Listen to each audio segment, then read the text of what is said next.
So I'm gonna totally just skip the hey, it's good friends, good games. We're gonna skip that whole thing right now. We're gonna get straight.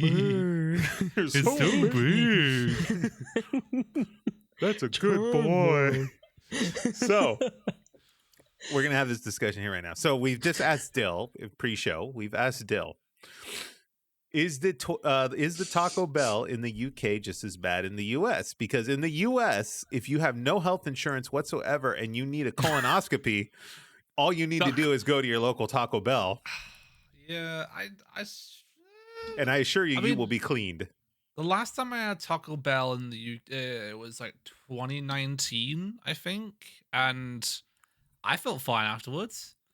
You have okay, so they're doing something special over there. Okay, I think I had a quesadilla with the fries and some of like that hot sauce they give out, like in like thousands of packets.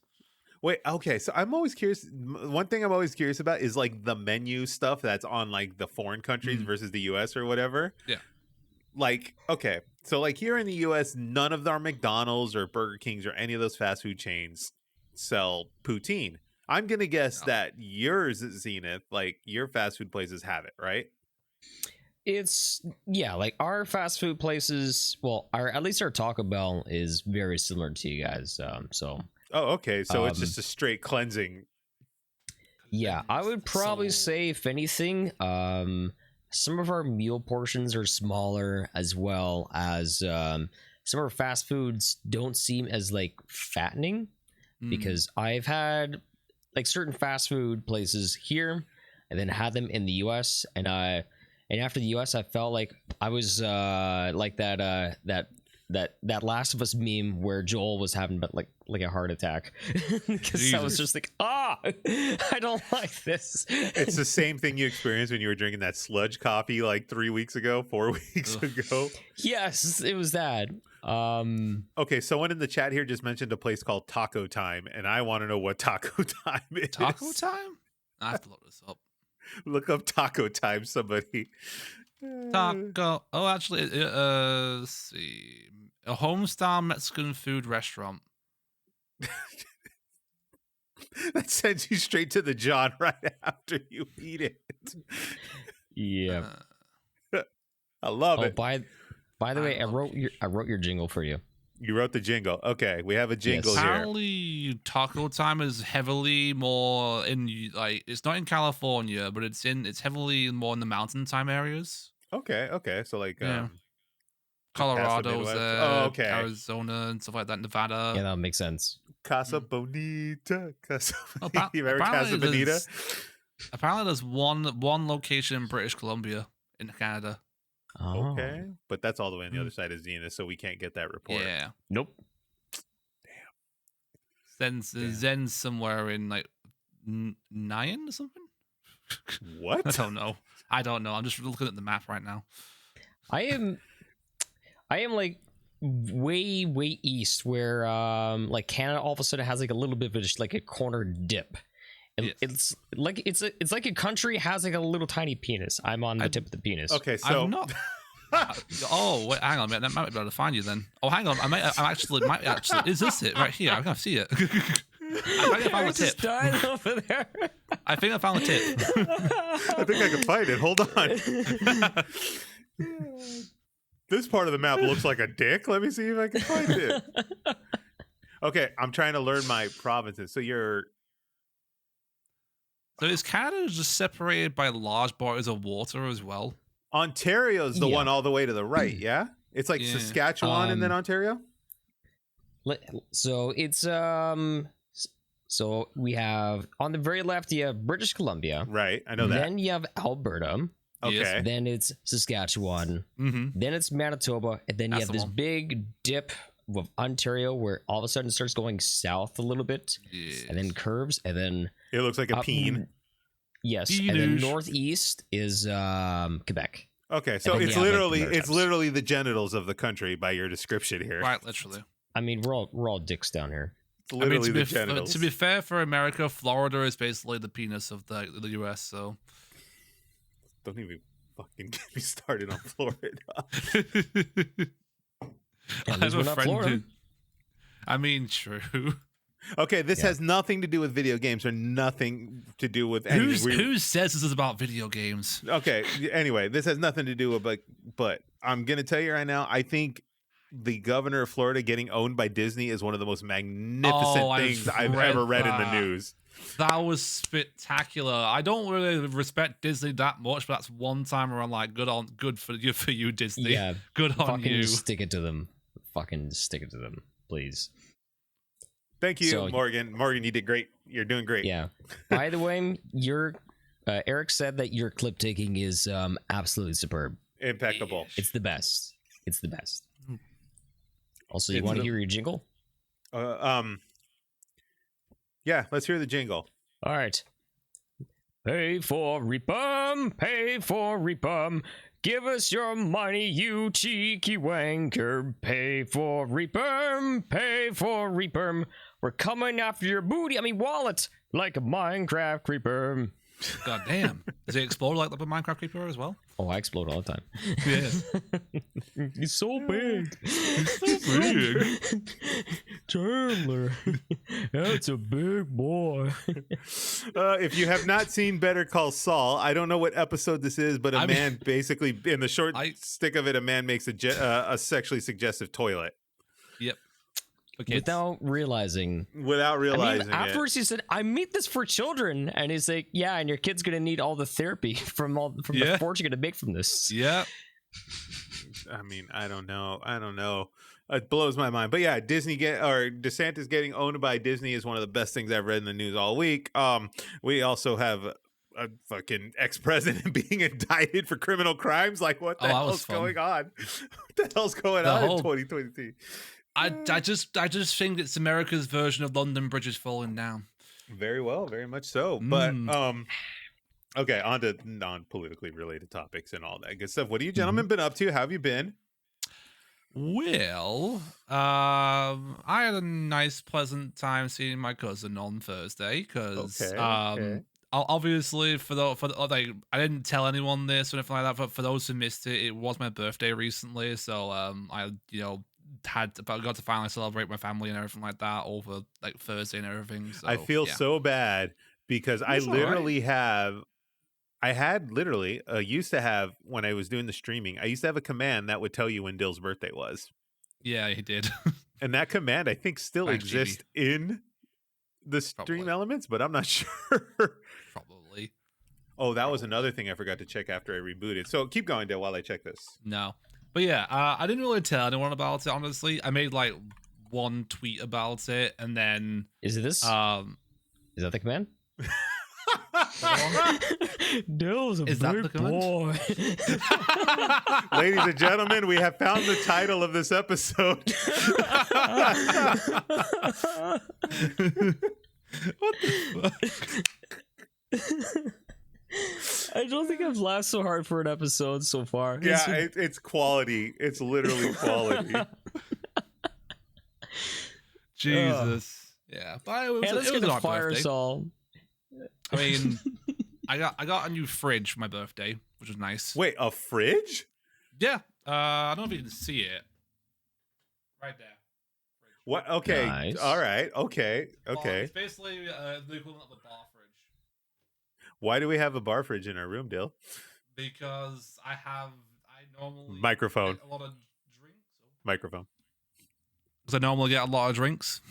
Okay. What do you got there? Some Capri Sun, a little bit of the High C. I've got Vimto cider. Iron Brew. I actually don't like Iron Brew. Okay, you're sane. Yeah. I know everyone in Scotland will hate me for that saying that, but I don't like Iron Brew. What is your beer of choice? I don't like beer. You don't like beer? Okay, you're a wine person then? Or? I'm a cider drinker. I like cider. Oh, okay. What's your cider of choice then? Strombo normally is where I go. My go-to. Strombo's good. I normally I can tolerate the standard one, but I normally go for dark fruit. That's my standard drink. I've never had that one. I've had your typical like Mike Orchards or whatever they're called, and then what's the other one? That's very common. There's Thatcher's, there's Strombo, there's Bulmer's,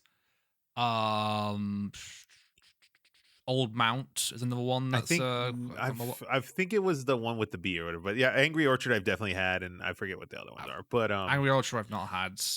But yeah, cider's my preference for like when it comes to drink. I got like a bunch of cans in there from there. I got like pop. I've got condiments in there as well.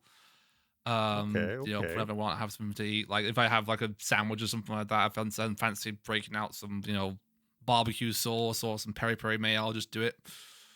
I don't drink much. I don't drink much anymore these days. Sure, you know, I've talked about it numerous times. But what was your beer of choice, Zenith, or what is your beer of choice? So, if I'm gonna have a beer, it's gonna be during the summer. I'm gonna have like my beer was Corona, but then all of a sudden, Gestures at World. But usually I'm a Heineken kind of guy. But like, if anything, I'm gonna drink like a nice Moscato white wine. From Australia. Nice. Because like I could drink that like water. I was drinking my poisons of choice were I was a big Heineken drinker like in my early college age. And then I started realizing like Heineken stopped being consistent. Like I'd always get good ones and I'd always get bad ones. Like I never had a consistent like, now this might just be a US thing. I don't know about your, you know, your bottles and distillers or whatever up there. But like I never had like a like it stopped being consistent. It always used to be really good, and then out of nowhere I'd get really bad ones or really good ones. I don't know what was up. I don't know. Then again, like up here, there's a saying that some of my that a lot of Canadians have is that American beer is basically piss water. It's a lot of it is. The UK also has that concept. Yeah. I used to drink that, and then I kind of phased out Heineken and I started drinking Blue Moon as a regular. And then I got into Newcastle's. I drank Newcastle's a lot. Big old Newcastle? Yeah. Long time? Yeah. Newcastle. And then I was getting into Guinness. I would drink Guinness quite a bit. We have Guinness at work. Yeah. And then 805 is like my new local one, if I do have one. 805 is like a local Southern California one. I don't know if they're national yet or not, but yeah. Have any of you two either had a flat cider before? Never had a flat cider. Like it's called a scrumpy cider. It's basically like one that's like designed to be flat, but if you drink it, it's like drinking juice. Interesting. I'll have to try that because like cider is something I usually drink near the fall. Yeah. Like, summer like I would like Thanksgiving. Yeah. Well, at work, we've got this like brand called Lily's Cider. And they do either bottles or do like boxes of like full of, you know, the cider that you can dispense out of, basically.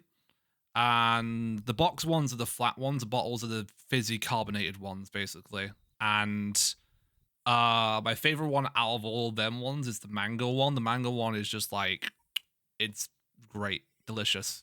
How many ciders did you have for your birthday, Dil? Let's not talk about that. Oh. I had a few. I did actually work on my birthday. I worked on my birthday because I was planning on celebrating like the day after anyway, with my like 2 days off. So I didn't really care too much about working on my birthday. And I had free drinks bought for me by regulars, co-workers, and my boss, basically. Nice. And then I treated myself to a double mango rum as well. And lemonade. Ooh. Yeah. Yeah. Yeah, dude. My drink of choice was always Jameson and Diet Coke. Jack and Coke, Jameson and Diet Coke. I think I'd prefer Jack Daniels over Jameson's. Jack Daniels honey in particular with Coke. That's pretty good. I remember one time I went to some club or something. I was young at the time. I went to some club and then I drank the vodka that like had lemon. Like, you know how they make these flavored vodkas? They got like lemon. Oh, yeah. And all the lemon vodka tasted like Pledge, like that shit you clean your floors with. And I never drank that shit again. I'm trying to think. Have you ever drank this before, Eric? No, I never had that one. That's new to me. Smirnoff Raspberry Crush. Yeah, Smirnoff was something that I drank maybe like when I first started having alcohol, but then after a while, it kind of felt like introductory alcohol to me. It pretty much is. So, so there's an alcohol that so many years ago, probably about like 10 years ago. My brother, he made Jello shots. Oh no! Oh no! Way too much alcohol, first of all, and it didn't turn gelatin enough. But it didn't put it in the fridge Jack Daniels and grape juice. Ooh. And it was the worst thing. I was definitely on the toilet. Oh my god! Not on the toilet, beside the toilet. On and beside. Anyway. Yeah. And then at that time, it was my ex-girlfriend's turn. It's like, all right, you go in the washroom. Have you seen these? Have you seen these on the last of the alcohol topic here? Have you seen these videos of these guys like on Instagram and TikTok and all that kind of stuff where they're making like that jungle juice shit and that guy just pours like 5 different clears? God, yeah. I don't know. What's he called? Insane. The tipsy bartender, I think he's called. Oh my god, dude! I'm sorry, but that guy's gonna kill somebody because like some kids are gonna go and they're gonna do this. So. These kids are going to go and they're going to make this shit. And then like one of them's going to pass out from poisoning and die. Like it's the amount of alcohol that these guys put inside these things is insane. Yeah. I mean, TikTok challenges and all that stuff is like kind of getting out of hand. Because I think, what was it? Some guy came to one of my viewers' restaurant yesterday and ordered something like 25 cheeseburgers all for himself. And I was God damn. What are you doing, guys? What are you doing? Are you trying to have a stroke? Jesus. I mean, for the views. At least they made their way to food. We had a whole trend where they were eating the fucking things to wash your clothes with. It's just like the pods. Remember the Tide Pod trend where they were eating the fucking clothing soap pods? I'm like, what are these idiots doing? Ugh. This is where mankind's gotten to, guys. Anyway, how we fall. Anyway, to brighten our mood here about the state of society, Dil, happy birthday! Thanks. We appreciate you. We love you. How old are we?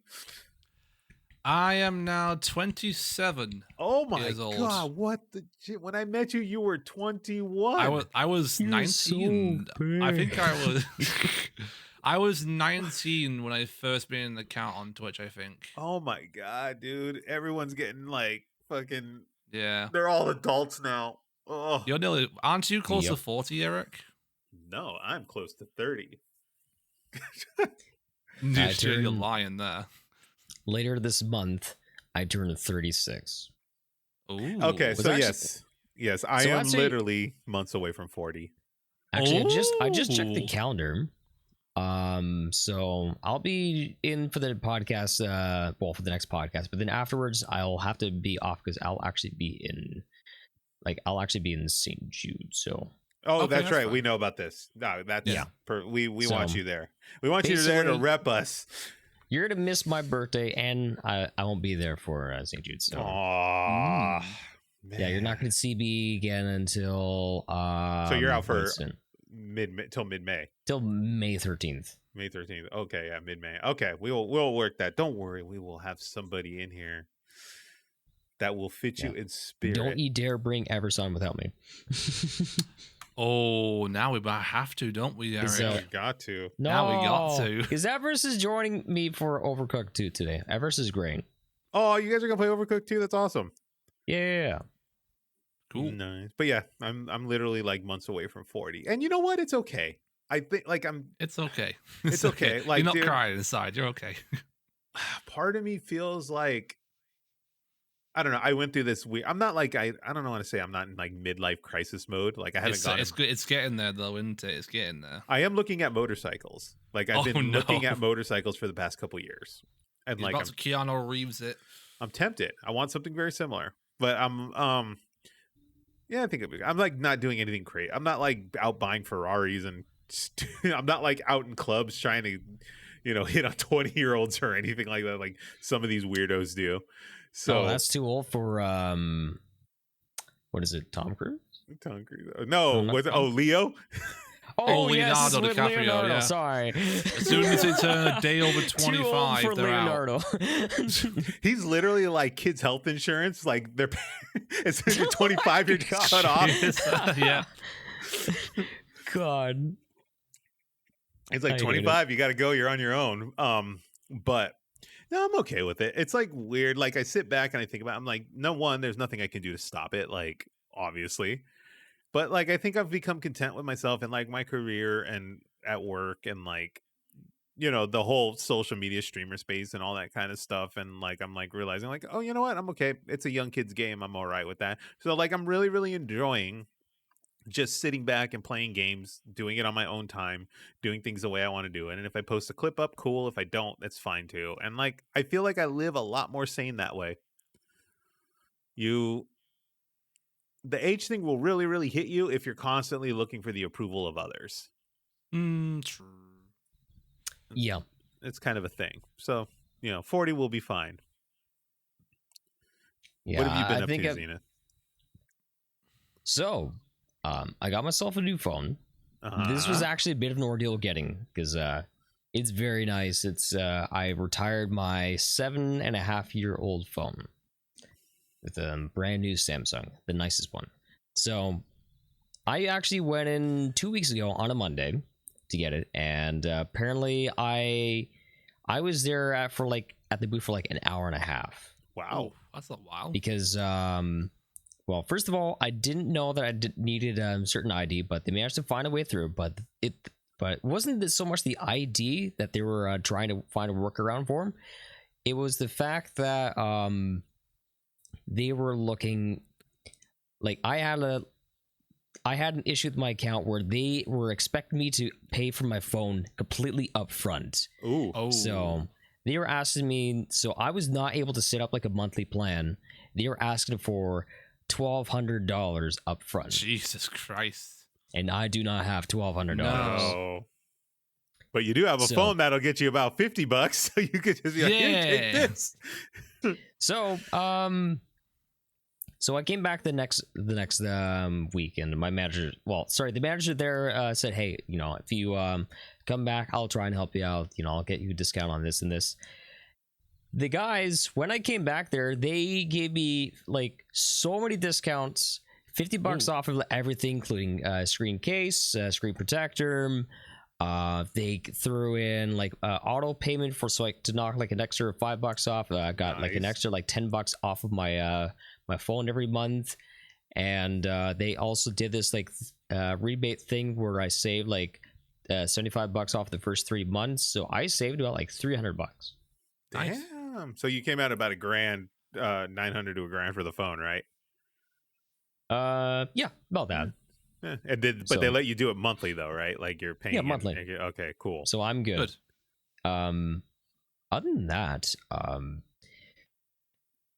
pretty much just been busy dealing with some with like a mild with a bit of like a bug infestation that we've kind of had with our house. So it's been very very annoying trying to get rid of them, because like we had some like guests came over that just brought them, and it's been just an absolute nightmare. Oh man, damn you guests. Yeah, so basically like the guest is banned from ever coming to our house again, because it's like, good, you should probably be telling us these things next time you decide just come on over and bring your infestation over. Thanks. Can I come over your Thanksgiving? Nah, bro, remember you brought them bugs? Nope. Yeah, it's like, nope. No, I'm going to, like, my house is going to be like the Thanksgiving for like the next like fucking year, so thanks a lot for that. So the next Thanksgiving is at your house. Yeah. You made it look like it was an eternity. You're just like, the next Thanksgiving is going to be at my house for the next year or so. It's like, well, yeah. No, every day is Thanksgiving. Every day is Thanksgiving. Well, that's good. I'm glad you joined the new phone army here. Thank you. Is it a change of pace? Are you just like, wow, this is awesome? I actually haven't been on my phone very much, because like I've been so busy like with just everything, and just waiting for like a new job to like plop on my lap. So I've been just busy sending out resumes. So okay, that's what I've been doing. Preparing. Got my itinerary for St. Jude as well, which is very exciting. So I leave at a decent hour, like noon on Wednesday the 26th, and then I'm back on the 29th at about midnight. Dang. So yeah, that's I'll be Nashville, right? Yeah. So like I actually get to hang out with I mean, I'm pretty sure Continue, Meg Kaylee. Yep. Oh, they're all going. Good for them. Yeah.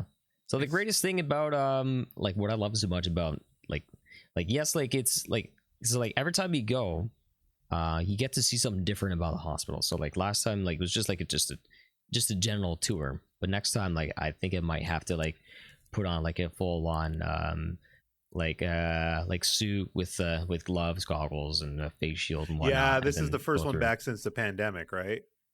Yeah, so I'm pretty sure they're gonna want to, there's gonna be like safety measures and whatnot. But then on like the social aspect is when he actually, because like when you meet like those like big Twitch streamers at TwitchCon, like yeah, like a lot of times they'll be down to like talk for a little bit or they'll take pictures, but they're in a rush because guarantee there's like hundreds of other people that want to talk to them and get and hang out or just anything. So they're always they're always running around, like they're always so tired just going from like just move around the floor or moving outside of the con. But when you're actually at St. Jude, like everyone is like, hey, you're one of us. We're all just hanging out. We don't have any plans. We're just you all rally behind the same cause, and you're all you all did good for a worthwhile cause and all. So no, that's cool. I always thought it was great. Yeah, because like I was able to like just chill and hang out with like Lobos Jr. and he's like the biggest St. Jude fundraiser every year. It's both like him and Bloody Faster, right? They were both like, man, they stacked it every year. And then they do. Avery and of course oh my Mandy would just stack up. Oh, Mandy's she's already at work for a new one. She's already starting to like get her new next campaign. She's close. 100K is what she's going for, right? Like her goal's 100K, and she's like a few grand away. About 3 to 5 grand. Yeah, that's pretty close. That's that's so that's really cool. I got to see Dr. Lupo sing karaoke. Oh, that sounds cool. He sang like the dirtiest song to his wife, and it was great. That's amazing. It was, and basically had like a whole bunch of like it was. Oh my gosh, I don't know what the song was called, but basically it's about like I want you to fuck me hard or something like that. And it's like right in front of everyone, and just like okay, this is for you, baby. This is the one for you, baby. So yeah, it was just a good time.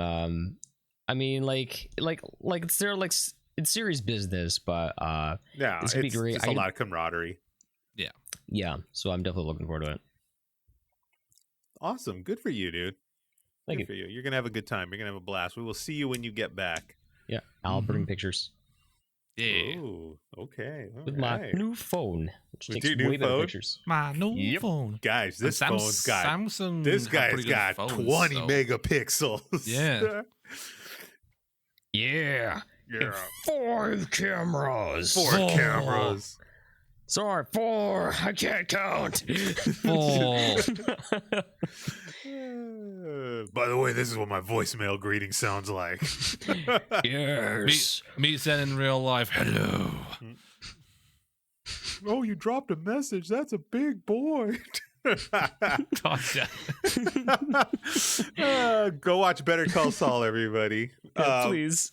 But before you do that, let's go ahead and let's play. Let's talk about some video games. Oh yes, video games. Yeah, we're a video game podcast. Yeah, that's true. Yeah, we don't talk about sex toilets here. No, unless it's in a game. Unless Saul demands it. Unless it's in a game, which probably is on Steam somewhere. Someone can go look for that. I'm not going to do it. All right, Zenith finished his Fire Emblem Engage playthrough. How was let me guess, 120 hours? It came to about 96 hours. God damn. I was doing a whole bunch of like side stuff, but you were throwing manure at children in this game. That's that's the whole plot. Near the end, I pretty much did all the support stuff. I didn't need to give any more gifts except for like the people that were no longer in my party to begin with anyway. So from that point on, I was just getting myself all geared up. Got my characters all set up, and I had like a really easy time. But that's because I just got so smart with the game near the end. But I just started like a playthrough of like the hardest difficulty, but like I'm just taking my sweet time with it because I beat the game. I want to just slow down, just take it nice and easy. But now that I'm done that though, I finished I'm all caught with a Better Call Saul. That at least that's on Netflix. I finished Fire Emblem Engage. I finished watching like practically all my shows except for like 2 more episodes of The Last of Us, and I'm just thinking, what the fuck do I do now? What do you do now? Relax. Well, we've got Zelda in approximately what? Just over a month, 5 weeks. Yeah. 5 So like weeks. until Zelda, I got nothing. There's also Jedi Survivor 2. Ooh. I haven't even played the first one. Oh, then go play the first And one. I'm not a big you Star missed Wars the opportunity. fan, It was on sale like for really cheap on Steam. But then I don't know if you have Steam because your PC. I don't know if your PC can handle it. I don't know. We shall see. But I'm not a big Star Wars fan. But like I might play that. It's gonna be Zenith's PC is gonna sound like R2 as soon as it fires up. Wow! Okay. Zenith doesn't watch Star Wars, so he wouldn't get this reference. I did actually watch all the Star Wars movies, and I just watch them just casually, just so I can just know what happens. Gotcha. So, Okay. not really. But yeah, you're in that mode now. What are you gonna do? You're just sitting there like, what do I do? So it occurred to me. Slutty vampires. Oh, Slutty oh my god, vampires. that's what this is on the sheet here. There we go. That is what's taking up my time now. So it's a game called Vampire Masquerade Blood Hunt. It's basically think Apex, but with sexy vampires. So I have like all the the goth hotties with like very limited clothing, tattoos, spikes, and just nothing but like dark makeup, piercings galore, and just clapping cheeks. And what's it's it called again? Fun. Vampire Masquerade. What? Vampire Masquerade Blood Hunt. Okay, I see Bloodlines.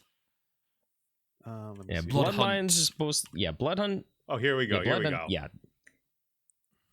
It's you know it's good. You know it's good when they ask for your age. Yeah. I mean, it's great because like you just go around just like sucking up necks of mortals. It's a lot of fun. Every single vampire has different abilities. So, I mean, it's not like the best game in the world, but like I find it fun. It's probably like as someone that gets burned out on games like I played like a little bit of Fortnite, a bit of PUBG Fortnite. back in the day. I have no interest in going back to Fortnite unless if it lands up. Unless if the wheel redeems it, then oops, oh well. And then I played a bit of Apex. I got tired of all of them. I'm actually generally enjoying. Good. Introducing. Okay, Blood Hunt is a thrilling, free-to-play battle royale game set in Prague, consumed by a ruthless war between vampire factions. Use your supernatural powers, weapons, and wit to hunt your rivals and dominate them. This totally looks like something like. This literally looks like Hot Topic 2000 right now. Why not? This is literally okay. Hot Topic is in. Yeah. I mean, it's slutty vampires. I have the sleaziest looking characters, and basically every time, because I've been playing with Morgan, well, her sister Jane. I've also been playing with one of my other mods. My brother has played. Another one of my mods, Daydream Replays, played, and I also participated in a tournament with a bunch of us. I did not do very well, but that's because I'm still getting used to them. So practicing. I'm not good at battle royale games because this is a third-person shooter, not a first-person shooter. So it takes some adjusting. But when I say to Morgan when I want to play vampires, it's I'm ready to get my slut on. I'm looking for here we go, the community hub. This also looks like it'll play on Steam Deck for those of you users out there. This looks like it'll work. There's a couple of hangups in it with the audio and the text being small, but it is playable. I'm trying to look for these slutty vampires in the community hub here. Oh, here we go. They're here. Yep. They're here. He's found them. They're there. They're there. I show you, Mike. I'll share pictures of my characters when I get a chance. This is good stuff. Okay. Yeah. And it's free to play. Oh, it's free to play. Yeah, it's free to play. Okay. We're gonna. I've been having a blast with it. Nice. We're gonna add this. Okay, so let's see here. So in the realm of battle royales, is this more I'm guessing this is more like a Fortnite where it's kind of, centered around humor and stuff like that, or is this more of like one of the serious toned ones? No. I mean, PUBG? it's a bit like it's a little like silly, but also just edgy. Like it knows that it's like that is trying to be edgy, but at the same time, like it's just like fun and it's more like sleek and sexy. So but what I like about it is like you don't have to, like there's no building, so like it's not like Fortnite. And with Apex, everything is bright, and then you have like those big fields, and then sometimes those structures. But in this, you get to like just free full on skill the rooftops. You can battle on the roofs. You can battle in between like in between the buildings, like in like little cubby areas, or you can battle in like the like graveyards, Central Parks, and it's just like I just really enjoy it, and I like how I don't know, I just find it really fun. Yes, alleyways. Okay. So, are the controls and stuff really good? Like, is it handle and play well? Okay, cool. Yeah, because like it's got great maneuverability, because like the best way to avoid fire is to do like this sliding maneuver, where even if you're sliding, like your like character is sliding, like full on sliding, like on their back, and they're able to like just aim with their gun and shoot what's enemies like behind them while not even looking. Okay. And it's actually fantastic. And you can like wall jump, wall run. There's even items that give you the ability to like do double jump and stuff like that. So there's one vampire class that's brand new that I've been playing out where it actually allows you to like fly and shoot through walls, and it's great. This actually looks pretty cool. I'm looking at some of the Steam page here. This actually looks pretty cool. I'm not a big battle royale person, but this looks like fun. Yeah, I'm not either like a battle royale kind of person, because I find them frustrating. I find them I burn out on them quickly. Like Fortnite was like maybe like 2 weeks tops. Apex, same thing. This been playing for about like a month and a half or 2 months, and like I feel like I'm just getting started. The ones that I think the biggest problem I have with battle royales is like if you don't start from the beginning and play your way through like the first season, the second season, you're just like way behind. Like if you're not there when it starts, like your skill level becomes so low compared to the other players in these things. So because actually sometimes they have bots joining. Okay. So like, and it's actually kind of nice because I don't mind fighting against the bots, because like it's not like they're pushovers, but it's just nice to just not be dominated all the time. I mean, like I'm also like killing like other players, and you can tell that you're killing other players, especially like when like the game like winds down, when it's down to, like the final 10 people, like pretty much guaranteed you're gonna be playing with other characters. But at that point, like you got like really good weapons, you got katanas where you can actually use katanas, and if someone is shooting at you, you can deflect their bullets back at them using katanas. Oh, that's badass. Like the Matrix, and it's great. What's the soundtrack like? Is there a soundtrack to this? Oh yeah, there's a soundtrack to it. There's a place you go in there and you just listen to like the fucking like emo like heavy rock and stuff like that. Is it like gothy? Like is there a lot of gothy like type of music in here and stuff like that, or is it just like rock? Okay. Yeah, sometimes they got like a big like hub area for socializing, where you can just dance in the club. I straight up danced on a statue's penis for like 20 minutes. Nice. You straight up danced on it, huh? Yeah. That's impressive. Why not? That's impressive. Okay, you tap danced on the bad boy. All right, this doesn't look bad. I think I might jump in on this. I'm gonna go make myself a sexy vampire. Well, if you play, then come join us, because Morgan and I are definitely always down for a third. All right. Is it cross-plat though? Oh yeah, that's a good question. Yeah, I was fighting against people on there. I love owning the people on PlayStation. It's like, fuck you controller nerds. Just destroy them. Yep. Just destroy them. That's crazy. That's not bad. Okay. That's Vampire the Masquerade Blood Hunt. This game is currently free to play. Looks like it's got some Steam Deck compatibility. You can find it over on Steam, and then multi-platform, so you can throw down on PS4, etc. Not bad. All right. Dylan and I are going to share our playthroughs here because we're going to obviously talk about the main elephant in the room.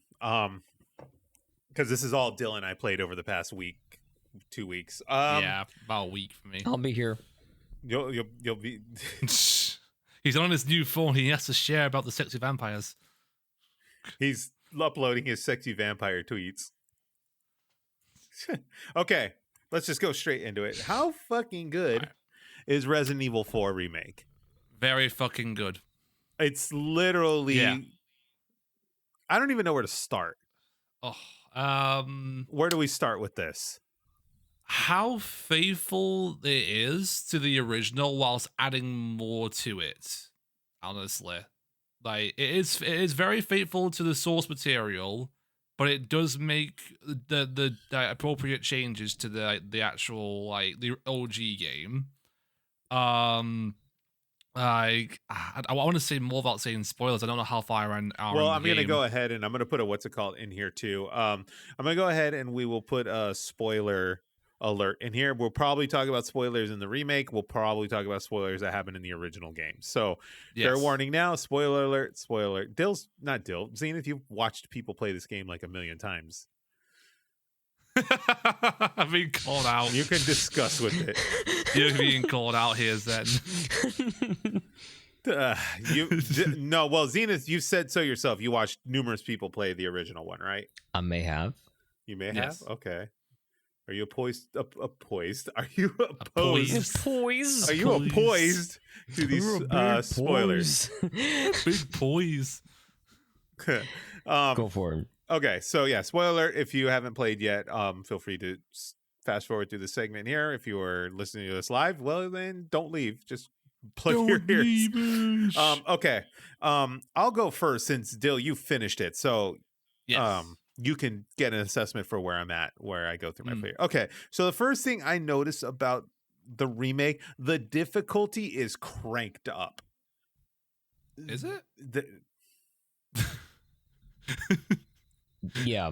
Because like I was actually watching my buddy, his name is Sirius Jax, and he was playing it yesterday, and he was actually struggling at this one part. He's like, I play this game numerous times. I usually blow by this area. Okay, I'm not alone without then. any game overs. And how come I'm dying constantly? We'll let the chat chime in on this. If anyone in the chat has played it, you can chime in on this, and we'll shout you out. Maybe it's because I played it on standard mode, but that's what I'm playing it on, and it's just as difficult. I didn't have that many issues, honestly. Like I got through the first like 4 chapters within like 5 hours. Okay. Yeah. You are fucking bionic. What? Because I'm sitting here. Okay, so when you go and you boot up the game and you choose it for the first time, it's going to choose your difficulty, or it's going to make suggestions for the difficulty level. It suggests standard and easy for someone that's never touched Resident Evil 4 before. Expert mode, is it expert? I think it's hardcore. Okay. So the hardcore mode, it basically tells you if you've played Resident Evil 4 before, you're going to want to touch the hardcore mode. I'm like, you know what? I'm just going to do standard to enjoy the play. Yep, that's what I did. And I'm like, what the fuck? How is this? If I played the original one, this one's 2 times harder. I think there's a reason why for that. Is that in the OG game had easy and normal, and that's all it had. Okay. And then when you beat it for the first time, it unlocks very easy or professional mode, which is like very easy is a much more easier mode than easy. And then professional was the hardest mode that you could possibly do. Very easy was actually easy mode. Easy was normal, and then normal was hard in the OG game. I get what they're doing, but also don't, because when you beat a game, all of a sudden it's like, hey, so I hear you had an easy time. How about you play through the game again where it's even easier? Why would I want this? I think that's what it did in the OG game. It doesn't do it in the remake. It was in the OG though. I could be wrong. That makes no sense. Yeah, I don't know. Okay, so I'm going through this. One of the things I'm noticing now is the ammo drops are incredibly scarce. Yeah, those are pretty scarce. The ammo drops in the original and in the new one are incredibly scarce. I'm like, okay, this is actually making it difficult. The resources are they drop a little bit more frequent, and it helps. But I'm at the point where I'm getting frustrated, and I'm like, holy shit, if I get another bag of, what do they call them? Pestas or the coins? Oh, money. The coin. Yeah. Pestas, which is money. Yeah, the if I get another drop of Pestas, I'm going to be real pissed because I'm I'm hoping for ammo, and I'm not getting. I'm getting money, and I can't buy ammo. Question for you. What, with your case that you have, your suitcase with all your stuff in, have you altered it in any way to be like more viable for a certain thing, a certain item, or this is a good point you're bringing up. This is a really good point you're bringing up. And also, what keychains are you using as well? Right. So there's different variations of keychains or charms that you can clip onto your case, and what that will do is they're actually power ups. Right. So I did the pre-order, and I got the ammo charm, and what the ammo charm does is it'll actually bump you up 5 or 10% in your ammo drops. I think it's the ammo charm that I used was the one that if you crafted handgun ammo, it would have an increased chance of crafting more for you, if I recall. Right, it's something along those lines. So okay, yeah, that's right. If you make ammo, for example, it'll give you an extra 5% bump or something like that. Yeah. So it's pretty cool, and that helps. Those factors help.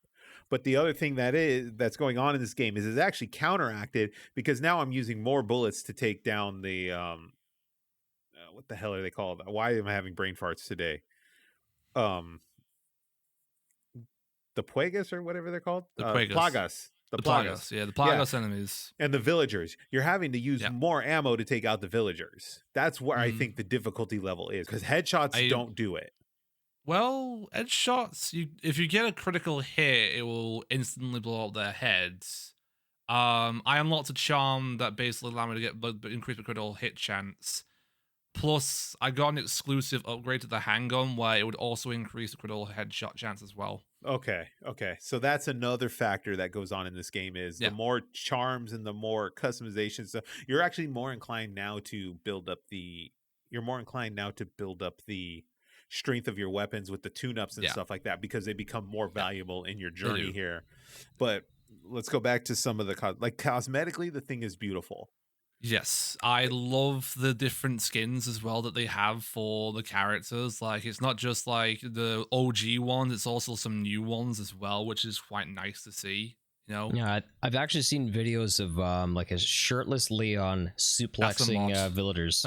That's a mod, yeah. The modding community are already like... The one crowning achievement the modding community managed to do within like 2 days, they brought Tramp Stank Leon back. Oh my god. Yeah, I've seen that too. Yes. That took them 2 days. 2 days from the game release. Oh, glorious. But it's gorgeous. It looks fantastic. It's a lot gloomier than the original one is. It's a lot gloomier. It's a lot darker. It's a lot more It still has its charm. It still has some of those quirky little cheesy lines in it, but it has more of a darker tone compared to the OG one. I'll get to this and I'll get to that in a second here, because you see that a lot when you get to the Ashley segment of the game. But like everything's a lot darker. It's a lot creepier. I ran into this instance where one of the villagers was in like a toilet. Like you go into a cabin. Oh my God. That caught me by surprise. He was a big boy. Yeah, and it scared the shit out of me. It was like, oh God, that scared the shit out of me. And then I'm navigating through the village and stuff. So like back to the difficulty thing. One of the first things I had difficulty with was the churchyard, where you have to survive. Oh, the churchyard? Yeah, that took me.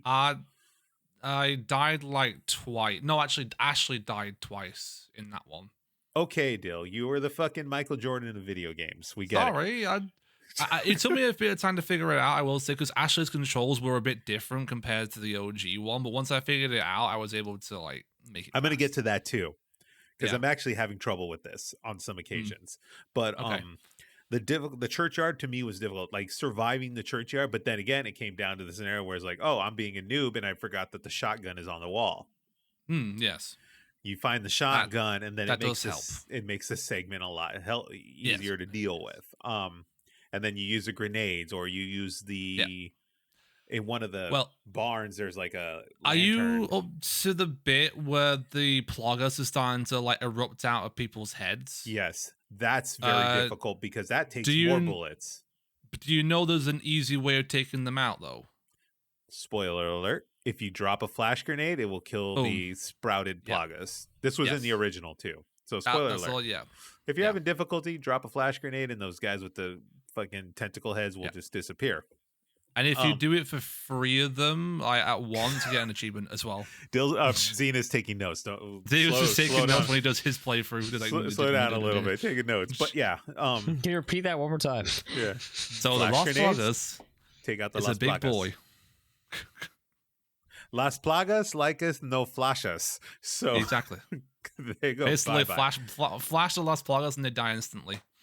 Do Haas flashes the Tatas? What? Yes. Flashes the Tatas and the Las Plagas with Tatas. Flashes the Tatas. Flashes the Tatas. Yeah. So that's one of the things. I'm loving the gloomy, darker tone of this whole thing. And like to get to the campy part of it, we get to the Ashley segment of the game, and there's a lot of campiness in the original one between Ashley and Leon and stuff. A lot of that is dropped down to a more reasonable level, I think, because now you carry through Ashley through this segment of the game, and she's a lot more frightened. She's a lot more timid. Like her life's literally on the line. Like, she realizes like her life's on the line, and you got to trust this guy whether or not you do. One thing is interesting about it is the control of her. Just like in the original one, you could tell her to stay, you could tell her to come or whatever. Now it's just stay close or split up. Yeah. But she still follows your general area if you split up. You can also, spoiler alert, by the way, you can also tell her to go hide in certain places. Yes, that was very, very helpful for a certain segment that just blew my mind. But I think I know what I'm talking about. So I've gotten to this segment of the thing. Her control, the campiness of that segment of the game is toned down a lot. It's a lot more serious, and there's like her life is on the line. It's a lot more realistic in terms of the scenario. Do you think Ashley is better in the remake or than the OG?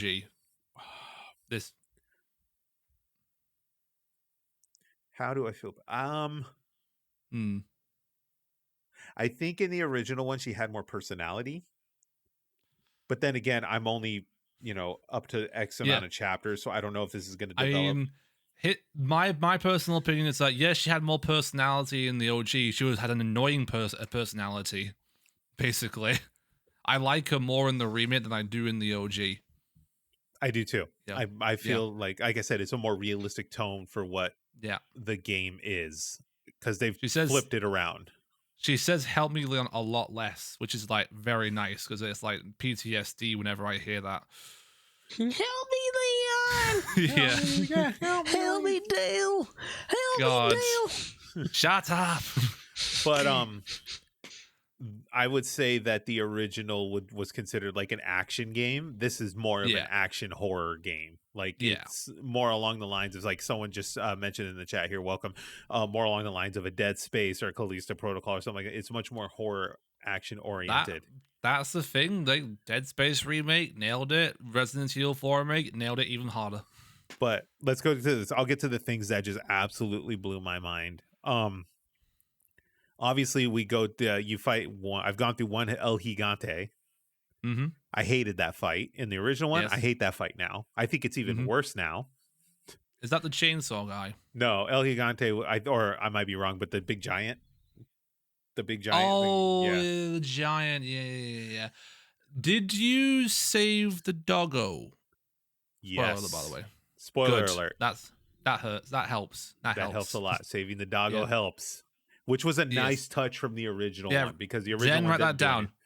When you hear the doggo crying, save the doggo. Mm-hmm.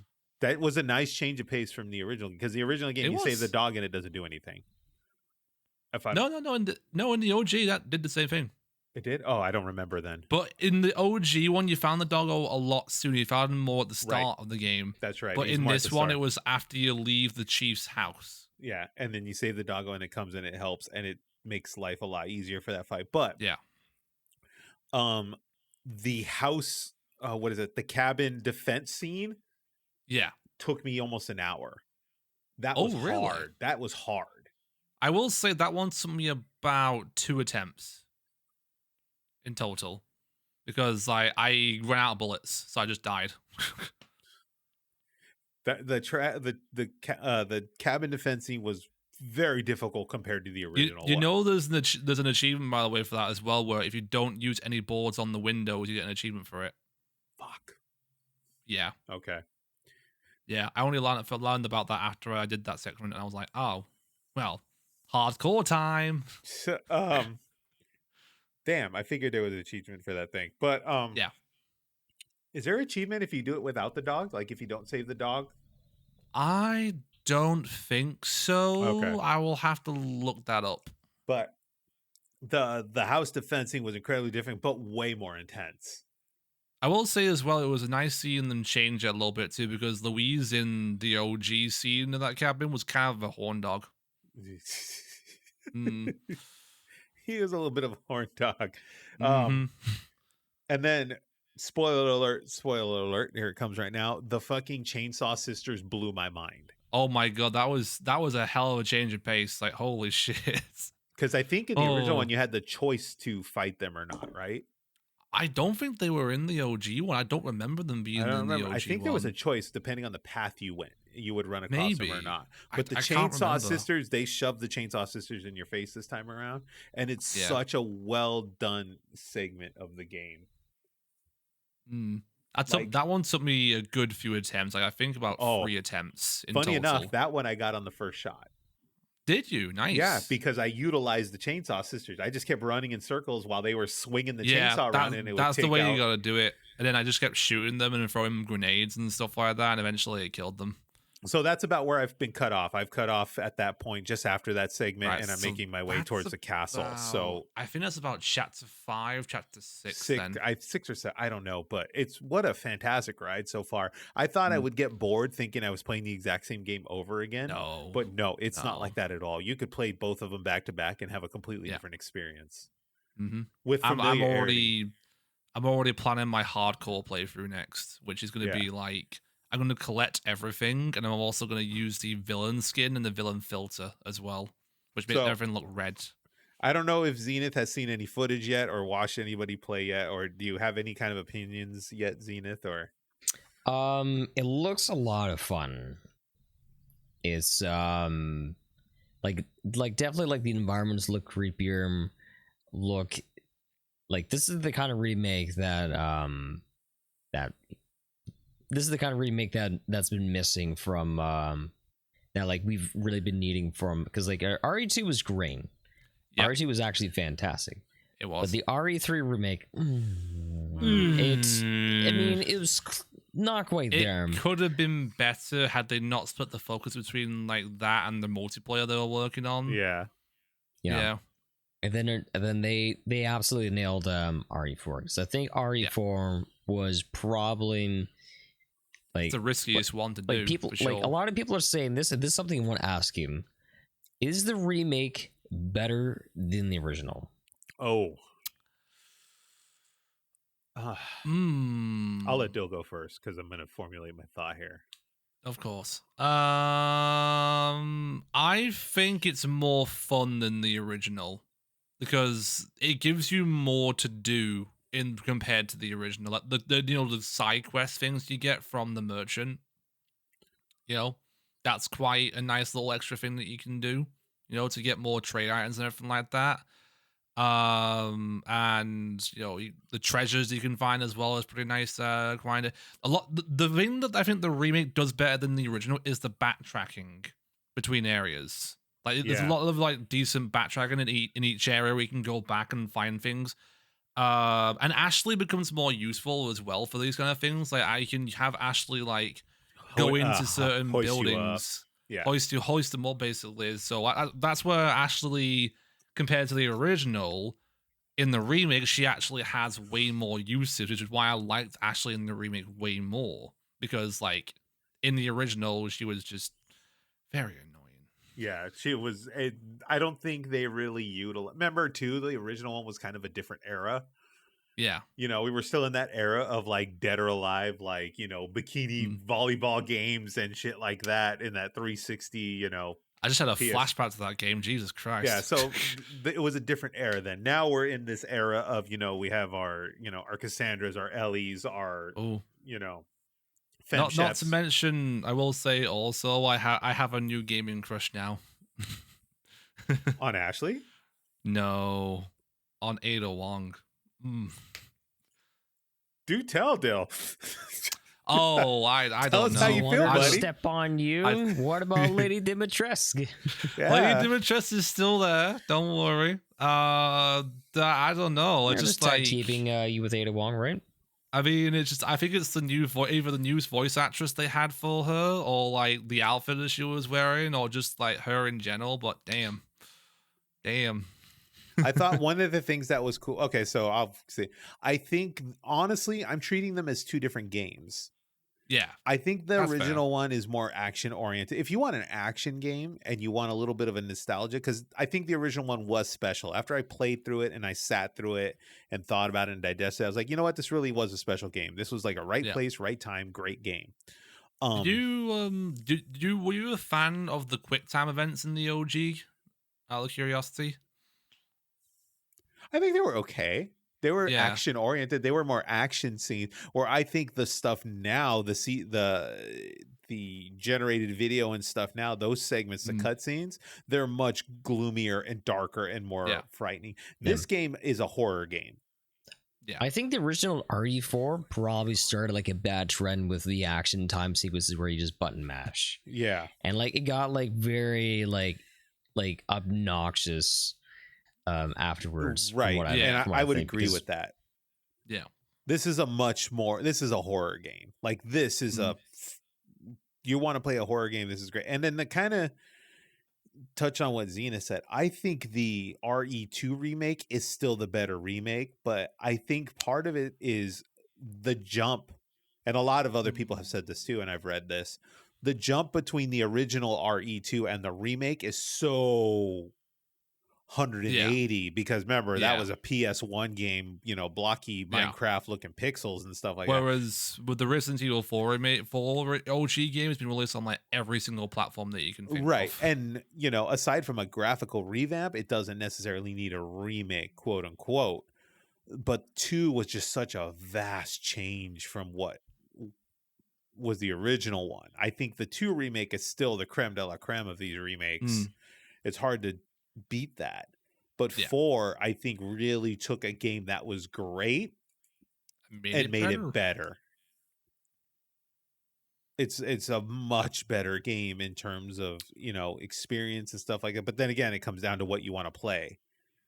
You know, I think there's people that will like the original Resident Evil 4 because it's more action oriented versus this one because there'll be people afraid to play it. My girlfriend will touch the original RE4, but she won't touch this remake just because of the anxiety that it gives you in some of these segments. I want to see the little fucking Napoleon looking shit. What's his name? The little, Salazar. Yeah, the little dwarf looking guy. I can't wait. Ramon Salazar. Yeah. Yeah. But yeah, great stuff. Great game. Yeah.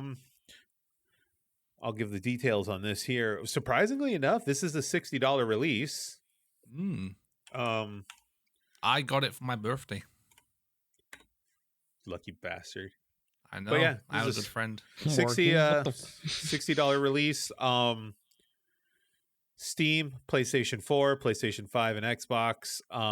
And I did try it on the Steam Deck for a bit. It's a little rough. I think the game needs to be optimized a little bit more to get that 30 frame per second. I had a few frame rate issues. Apart from that, it was fine. Yeah, it's doable. A patch or two will fix it, and it'll be perfectly fine on a Steam Deck, I believe. It's a little rough, but it'll get there. But yeah, well worth it. amazing game. It's well worth the money you were paying.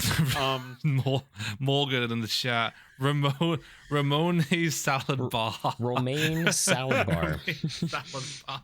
That's a new name for him now. I'm gonna call him that from now on. Should that be the title of the episode? But then again, we already did we've done 3 RE4 or done 3 Resident Evil yeah. thumbnails, but it's a good question from this viewer here. Wonder if they could do anything based around the remaking Resident Evil 5. Do you think Resident Evil 5 could do with a remake as well now, or do you think they should focus on something else, Eric? I've never played 5, but I hear 5 is the bad one. No, actually, I hear 6 is the bad one. 6 is the bad one. 5 is all right if you're playing with someone else doing co-op. That's when 5 is like the best played. 6 is the one where they went completely overboard with the action. Completely. Like it's way too action focused. I can't really say because I haven't touched 5. I'm gonna guess that they'll do it. I think they should give it some time before they do another remake. I think they should focus on Resident Evil 9 next, because that's probably going to be their next big title in the franchise. I think they could do with looking more into some of their side games as well. Like they could go back to Revelations and Revelations 3 maybe. Call me crazy, but I think they should go redo the first one again with the new RE engine. That could be an option. I think they need to go redo the first one. They wouldn't need to change much there. They just have to update all the graphics and some of the mechanics, and that's about it. And the Tetris, did the RE remake have the Tetris suitcase thing or no? Yeah, I think it did. I haven't played it for a while. I think 6, because if the consensus in the chat here is the same, I think 6 is going to be that one. They're going to be like, yeah, we don't need to do that. Let's just not spend the money there and let's go do something else. Which ironically, 6 was the one they spent the most money on. Yeah. Really? Yeah. If you look it up, Resident Evil 6 was the biggest production one game they made. Yeah, that's crazy. Do you have any other opinions on this here, Zenith, before we roll on to break? No. At this time, I just gotta wait until I can actually play for myself. Yeah. I think you'll enjoy it. I think you'll love it. Someone get on Zenith's throne. Give him Resident Evil 4 remake. He's chuckling here like it's in there. Please don't send me any money. No, it's actually not on there. It's in there. Not yet. Yeah, but it will. The reason why I got other priorities I got to focus on first before I add that to my wish list. Yeah. It's great. If anyone that's on the fence about buying it, just go buy it. You'll love it. It's great. Yeah, it will. It's great. It's great. Well worth it. I beat it in about just under 14 hours. Scrolling through here, just making sure I'm not missing anything. Yeah, nothing else in here. Awesome. We're gonna go ahead and go take a quick break. We will be back. We'll talk about some of the news, and then send him someone in the chat. Send him RE4 remake with stuff for a Leon cosplay. I would like to see that. Yeah, I would actually do that. Yeah. You would. You do it with the belt and the shirt. You got to get that skin tight like shirt. All Zen has to do is not gel his hair up, gel it down instead, and then there you go. Yeah, I probably would have to get a wig for that because I don't have the long hair that Leon You don't have does. that emo haircut? No, I used to. I used to have long hair like Leon. My Chemical Zenith, huh? All right. Yeah, I did the same style too. Nice. Panic in the Zenith. Yeah. Zenith in the disco. Let's go. No. Zenith Day. Yeah, there we go. Nothing but mascara and black nails in this corner, guys. Hey, I did that for Halloween. No tramp stamp because TOS. I mean, tramp stamp's not against TOS. It's above the butt crack, not on it. Like it covers the chest. It's just the abs and the back. That's it. That's not a tramp stamp, Dil. No, because there's a tramp stamp on the back. Right. It's in a very particular location for tramps. If you catch my drift. I don't know. You just put 2 and 2 together when you're alone thinking. You're like, oh.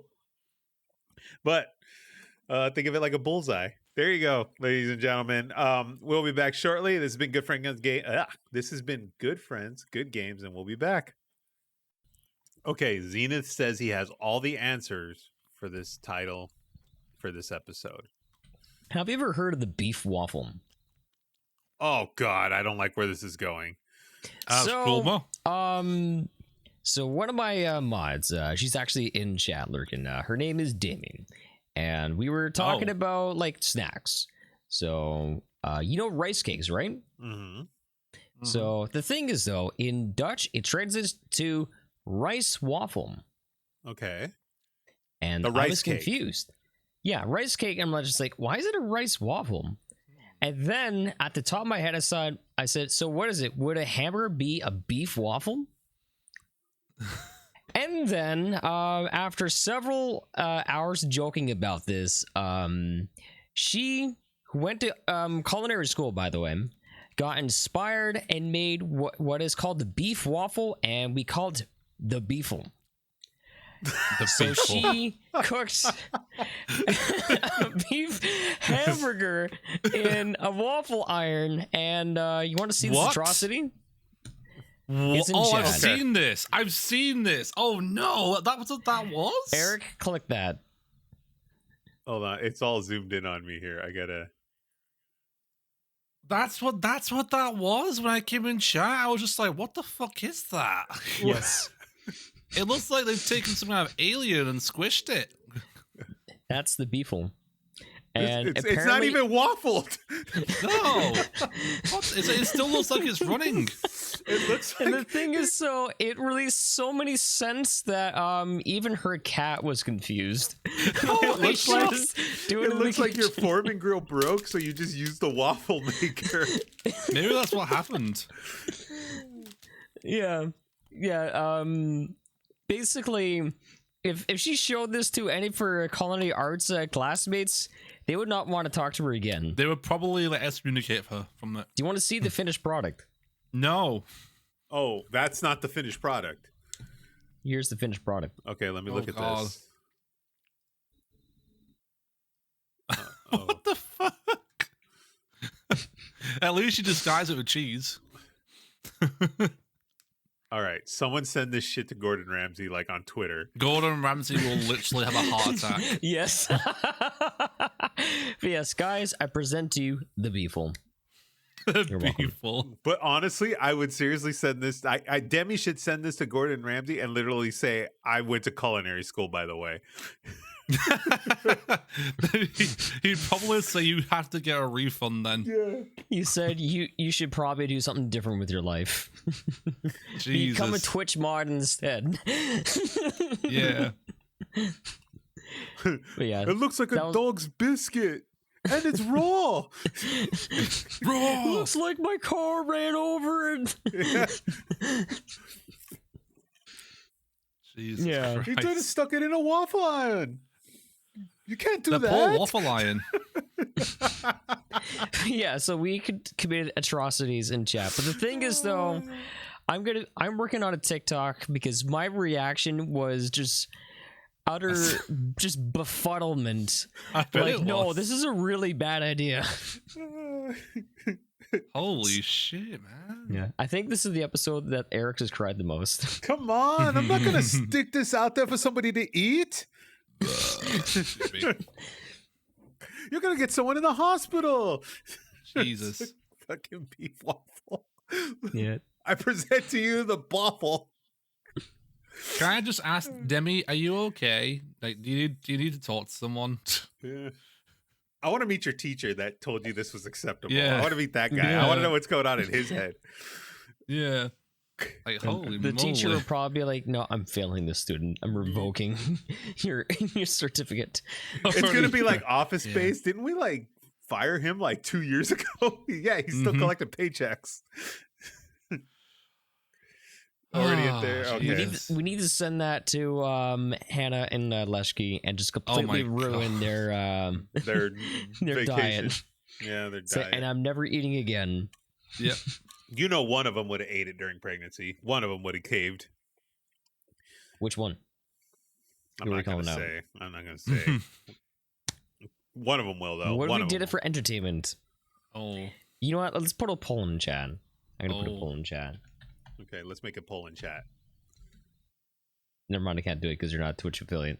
Oh, we can't do polls because we're not affiliate. Twitch affiliation? Shit, we need that, if you have bro. not followed the channel yet on this, if you have not followed the chat yet here on our Twitch channel, twitch.tv/Good People Media Group, you go ahead and give us a follow so we can reach this affiliateship, so we can do these surveys like this. Who would eat the waffle? Yeah, the waffle shall be eaten. Because think about this: if we hit a Twitch affiliate, we're gonna be able to do things like podcast polls, predictions, as well as other fun things. Like if there's like a certain topic, you guys are welcome to like submit it. Maybe we can add on the poll, and then we can give our thoughts on it like at the end. I've thought about this here, and I'm getting pretty close to doing it. I would just like to get the viewership numbers bumped up a little more and get a little bigger of an audience here. But I'm thinking of instating the email segment of the portion of this show. Yes. Ooh. We believe in emails and e-females. What? Okay. Okay. Interesting way of putting it, but sure. Sure. Yeah. We can do it. 11 more followers to go, and that'll reach affiliate, if according to Morgan here. I don't really keep track of it. We just come here and do our thing, and we enjoy it, and we have a good time, obviously. Yeah. All right, let's go crank out some news here. So let's see. First on the docket, Ubisoft, Sega, Tencent are the latest publishers to pull out of E3, but we have an update, ladies and gentlemen. This came out of IGN. E3 has been officially canceled. Yep. It's been canceled. Oh, canceled. Yeah. Canceled. Sorry, I had to add a bit of reverb to it. Fair enough. Canceled. No. Oh yeah. Did anyone see also like they announced the cancellation of E3 and then minutes later Jeff Keighley was just like, "Hey, Summer Game Fest is still happening." Not even like the body's not even buried, and then Jeff is just like, I can't help but believe he's just at the burial site and just standing over it like that meme That's where what I was the guy's like posing in front of the person's just grave. just like Grant Gustin just like posing, like Jeff's just there, like I'm literally just thinking that same thought. I'm like, is this fucking guy just tap dancing on like E3's grave right now? Just like, I just think like he has the inside knowledge, so he just like knows when to like the best time to tweet this out is. I'll be honest with you, I don't think it took any inside knowledge to see where this train wreck was going. Okay, I'll read the article here real quick. Obviously, this came out of IGN.com. A year after announcing its return, the Entertainment and Software Association announced today to its members that its year's Electronic Entertainment Expo, E3, has been canceled. IGN can confirm. Two sources have confirmed to IGN that the organization announced the cancellation via an email sent out to its members today that said, while E3 remains a beloved event and brand, that the 2023 version simply did not garner the sustained interest necessary to execute it in a way that would showcase the size, strength, and impact of the industry. They conclude the email reiterating its commitment to advocacy work and does not mention undertaking the show again in future years. Let's see here. Kyle Marsden Keish, Global VP of Gaming, ReedPop. If you do not know, ReedPop is the company that owns the E3 name and branding now. This was a difficult decision because of all the effort we and our partners put towards making this event happen, but we had to do what's right for the industry and what's right for E3. We appreciate and understand that interested companies wouldn't have playable demos ready and that resourcing challenges made being at E3 this summer an obstacle they could not overcome. For those who did commit to E3 in 2023, we are sorry we can't put the showcase you deserve and that you've come to expect from ReedPop's event experiences. If you also didn't know, ReedPop is the company that does PAX as well. That's all under the same umbrella. So yeah, there you go. It was supposed to be held from June 13th to June 16th at the LA Convention Center and would have been the first in-person E3 since 2019. The event was canceled in 2020 due to COVID, and a digital version was held in 2021. And then the event was canceled again in 2022 in an effort to focus on a revitalized showcase that would set a new standard. Yeah. Okay, so we saw this happening one by one. Companies were just backing out. They're not. It was when like the big three said they weren't going to go do it. That's when I knew something was up. Yeah, they knew this wasn't going to be sustainable without any of the big three. Yeah, like because Sony's already been out of it for a while. Sony's stopped hasn't been to an E3 since 2018. So Nintendo Sony as already well. Way ahead. I'm gonna put this out there where it pretty much comes down to E3 wanting too much money for these companies to be at the show. Yeah, because like they all have to consider we have the Nintendo Directs, they have the PlayStation State of Play, and I don't know, and I don't care about Xbox. Sorry, I guess. Anyways, they have their own show. They have their own show, but so like they have. So if E3 is not able to put in like an offer that is competitive enough to intrigue Nintendo, Sony, and Microsoft of going there, saving all their big announcements instead of announcing it for their own shows and charging the money that they do, it is not worth it for those companies to do it anymore. It's like their shows, plenty of traffic. It gets to be focused entirely on them, and they don't have to pay.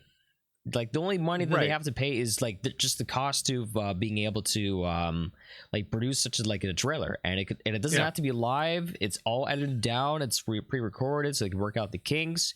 Nothing like that one weird moment at the Game Awards where some dude was just sitting at the end, and I forgot exactly what he was announced, but I don't want to give him attention. But you don't have stuff like that happening like during like a Nintendo Direct or State of Play. Yeah, that's the thing too. Yeah, because these companies all have a marketing budget. And back in the day, E3 was part of the marketing budget. Like you would budget to be at E3. And then you would go because there was no open forum for information and news. There was no internet. So everything would go down to E3 and all of the publications and stuff would be there, and these companies would showcase their stuff, and these publications would put it in their magazines and publications and get it out for the world to read and see what was coming and show what was coming. That's not necessary anymore, as Zenith put it. Now the marketing budget could be cut down significantly because they can just utilize the staff and the editors and the social media personalities and stuff that they have on staff and on contract and retainer to just put the content out themselves. There's no need to spend the money on a booth. There's no need on insurance for the booth. There's no need to have, staff there to showcase all this stuff, the technical aspects of these issues. Because that's another thing too. We don't really take into consideration. You do the big presentation at E3 and then you run into a technical issue during your big showcase. Yeah. You don't have those instances anymore. Yeah, think about back then when you had instances where, for example, the BlizzCon, you guys don't have phones, or that's not going to happen during their own direct. Do you guys remember the E3 show where Nintendo was demonstrating the Wii remote or Skyward Sword and failing? The connection was terrible. Absolutely terrible. Right. Because those things work off, I think at the time it was 2.5 gig or whatever RF, and that's what every cell phone in the room was using at the time. So all the interference and stuff just messed up that thing. The thing happened to Steve Jobs too during one of the Apple conferences where he couldn't get one of the phones or something to work, and it's because everyone was just sucking up Wi-Fi. Yep. But you don't run into those instances anymore doing the stuff in-house. You have your own technical team, you have your own control over the environment, etc. It's just a different time and a different era. Yeah. I think also COVID was a real wake up for a lot of the companies where they just realized that they could do it themselves and it'll just be a lot cheaper and easier and they can control more of it. Nintendo's figured that out for a long while, because I think that's why Nintendo's been skipping out on E3 for a very long time. But I wanted to ask you guys, what do you guys think is going to be so obviously we're going to see these directs, but if you're going to have say your own E3 show, what do you think you would have to do to attract those big names and to make it a decent enough spectacle where you get to show off game-breaking news where it's hey, here's this game that's hasn't been announced, hey, here's this, and everyone goes there, has a great time, and goes home happy? You can't. I'll be honest with you. You can't. The era and the time we live in now permits that from happening because even Keeley has this problem. Half of his trailers get leaked early. Oh yeah, all the time. Yeah. So you just can't. It's the power of the internet. Really, it's just like it's hard to contain it all. So let's assume that on the what's it called front, let's assume that on the business end of it, you know, the E3 and the organization, everything has their ducks all in a row. They've got tarps over every single every single, you know, exhibit and everything going into that convention center or whatever, right? You still have a whole world of social media out there on the street with their cell phones that are taking pictures and things as soon as the tarp comes off and posting a picture. It's nearly impossible for them to pull off what E3 used to do back in those days because the timing and the way and the technological world we live in now permits it from literally happening. Yeah, it's impossible. The only way something like this could work is if, say, Sony or Nintendo or Xbox themselves host an event where basically the attention is solely on them. They don't have to share like the red carpet with anyone else. I could see that, yeah. Like it probably would have to be like a smaller stage and a smaller event, but that way you can get people into like those booths and get them to like demo games, have like cosplay competitions, like think like BlizzCon, but for the big three. Right. Yeah. It probably wouldn't be nearly as much, and that's only if they wanted to do something like that. Because, I mean, let's face it, like those kinds of conventions are amazing. They are. Comic-Con is amazing. Like Comic-Con's an amazing event, you know. Yeah. I would love to do something like this. Like, I'd like to go to one of those. But the reality is I just don't think that like the only way they could be able to attract the big three, like the E3 can attract the big three is if they're practically like paying them to join their show, or it's like minimal costs, and there's a way for the people to but at the same time, whoever's going to be hosting it will not be making very much money unless it's like from like advertisers. One of the biggest things I don't understand is why did they not market this as like PAX LA or something like that and make it really a community driven event versus trying to recreate this industry of yesteryear, you know, trying to recreate the biggest event in video games that was the biggest event in video games, you know, 15, 20 years ago. That's the problem. I think they're trying to the video game community has a strong sense of nostalgia. Yeah. We have a lot we ride a lot on rose-colored glasses, especially those of us in this older generation like myself and, you know, to an extent Zenith, where it's like we remember those yesteryears and we see them pull the tarp off the PlayStation 3 and you're like, wow, that's the greatest thing I've ever seen, you know. But we don't live in that generation anymore because now even those hardware improvements are incremental. You know, they're not these big leaps in technology like it was from Nintendo to N64. We don't have that anymore.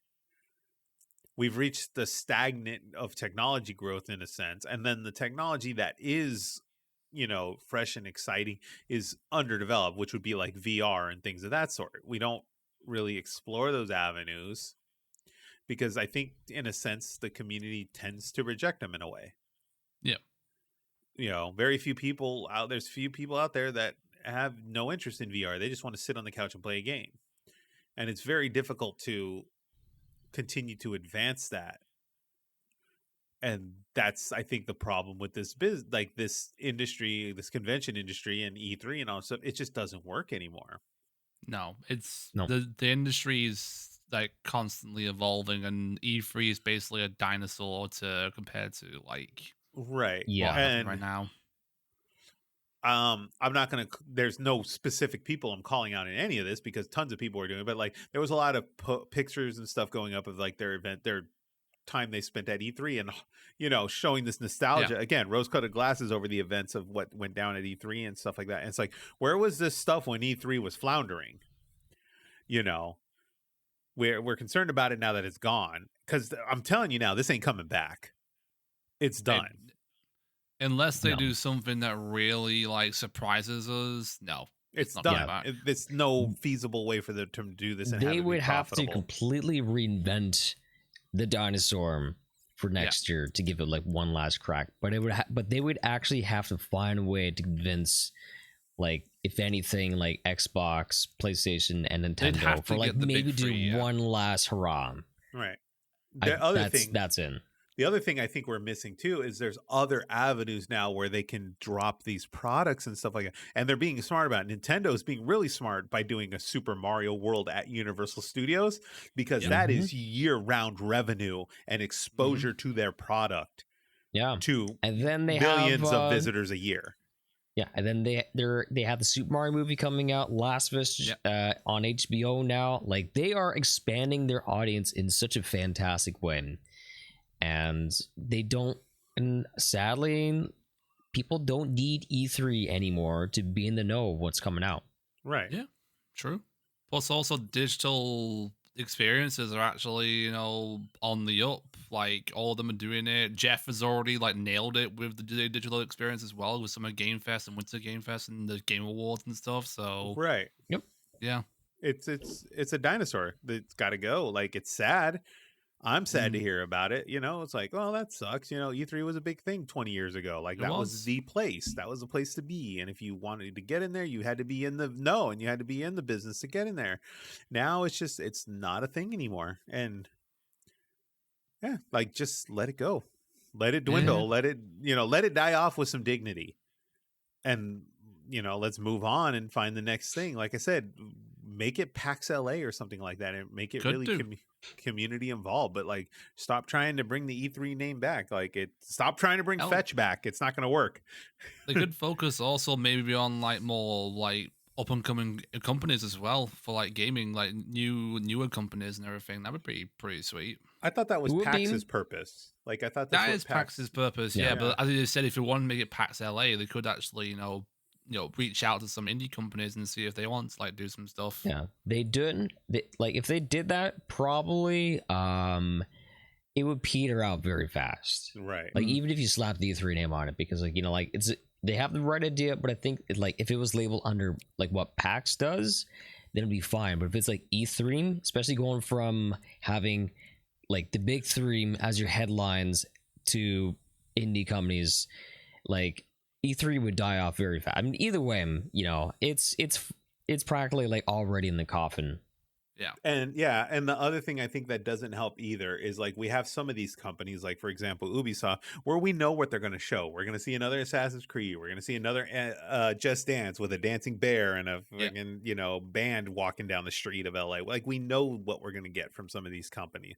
So why, why keep this convention to see that kind of stuff, And it's hard. We're living in that era too, where I think the consumer is getting smarter. The consumer is starting to discover things like Vampire Survivors and, or like the one you just said, the Bloodlines game that you were just playing, Zenith. Slutty vampires. Yeah, like there's different avenues now to find this stuff. Reddit, all of these things, to find great games by smaller companies, And yeah, it's sad. I get it. It's sad, but like, yeah, we just got to take the rose-colored glasses off and realize, like, this horse is dead. Stop beating it. Yeah. Mm-hmm. Yep. Yeah. And just move on from it.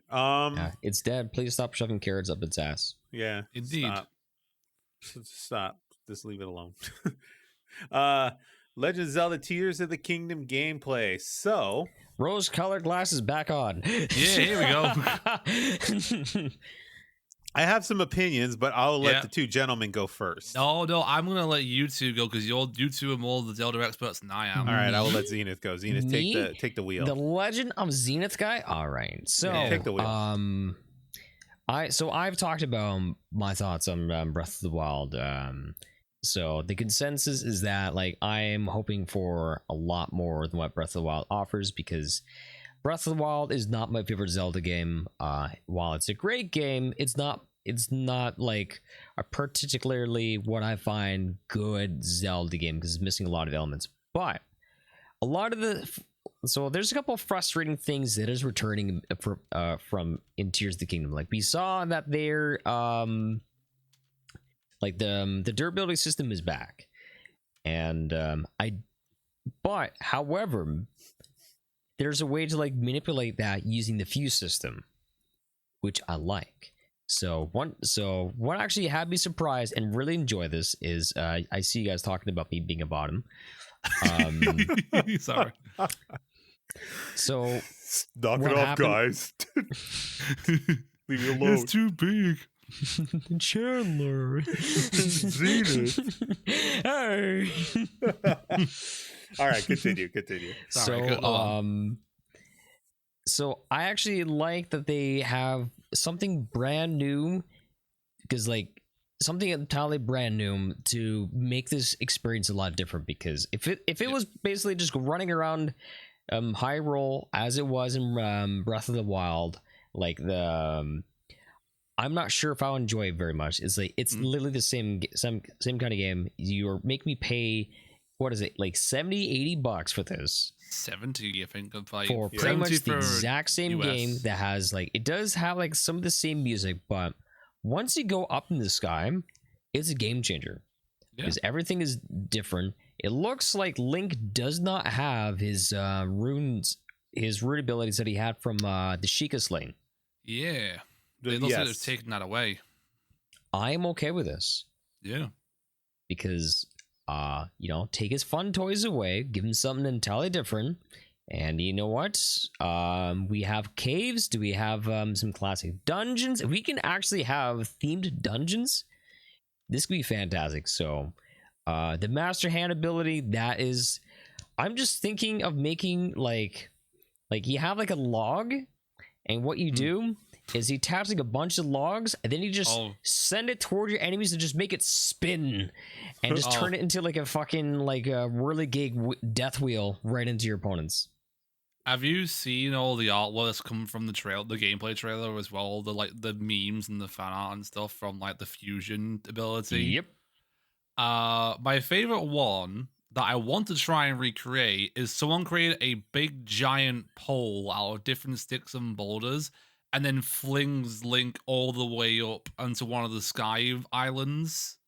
I want to see if that's possible. I want to know if that's possible. Or make like a spear where it's just you keep attaching, and it's just so long you just like run up it to go up to the sky. All that. Or maybe we could make a giant fork and then just like long enough so you can just skewer it and then you just climb. Yeah, but I'm excited. I am definitely looking forward to playing it. And you know what? Thank you, Nintendo, because even though like still has like some of the same kind of like worries and concerns, but at least it's like overshadowed by new excitement from something that's brand new. Yeah, it's kind of like a nice, refreshing little change to the original game, and a lot of the creations that you can see that have been created that look quite interesting. I just want to know how many can you actually create. That's my mind right now. 90% of my gameplay of this game is going to be what the hell can I create with this power? I don't know how you guys are going to feel about my opinion here, because I'm sitting and I thought about it while I was watching. It was like, one, my expectations are low because I'm looking at this and I do think we're getting kind of the same game. That is a growing concern. That is one little thing. We're getting that. That's not a little thing, because we're paying $70 for this. This is a $70 release. I feel like we're getting the same game. I did not see a single shrine because I wouldn't mind traversing through the same familiar Hyrule if it's different and actually has like little places where where like the spirit orbs, right? Yeah. I would not mind finding those spirit orbs, whatever increases Link's health and stamina, if they were actually in the overworld and made it so that it gave me a reason to completely explore and solve overworld puzzles instead of doing it right in those like dim, samey kind of like atmosphere shrines. So I was checked out by the shrines after like my 20th one. I'm like, I really hope the Korok seeds will make a return as well. I think they will. So I don't mind because that's optional. What I'm thinking is, because Dil and I were actually talking about this before you came on, but one, we don't see any Master Sword, which makes sense because this is the early stages stuff. I feel like one, the time element thing is great. The fact that I can rewind, stuff falling out of the sky and all this stuff. I'm gonna assume that this rewind rune is going to be used in dungeons. Mm-hmm. It's going to allow us to change the concept of how the dungeon was and all this kind of stuff. I hope so. The fusion thing is cool, but that thing's going to be abused to hell. I feel like this is going to be the concept of the game that's going to be abused to hell. That's why I'm looking forward to the most. I hope there's a limit. I'm hoping, because I'm thinking of it this way. Because one of the things, like, I gloat about Metroid Prime, right? One of the things that annoys me about Metroid Prime, though, is like the constant scanning of the creatures and everything, and this constant scanning of the elements in the game. That's an abuse of a feature in a game. And I think this thing, they really lost me with the mushroom. Oh, fuse this mushroom to your shield, and it looks like a fucking tuba. And then the guy hits it, and then now there's mushroom smoke all over the guy, and now you can sneak up behind him and kill him. Cool concept. Cool. I get it. And now suddenly it's the Legend of Zelda: The Last of Us. Yeah. I'm like, okay, cool concept. I get it.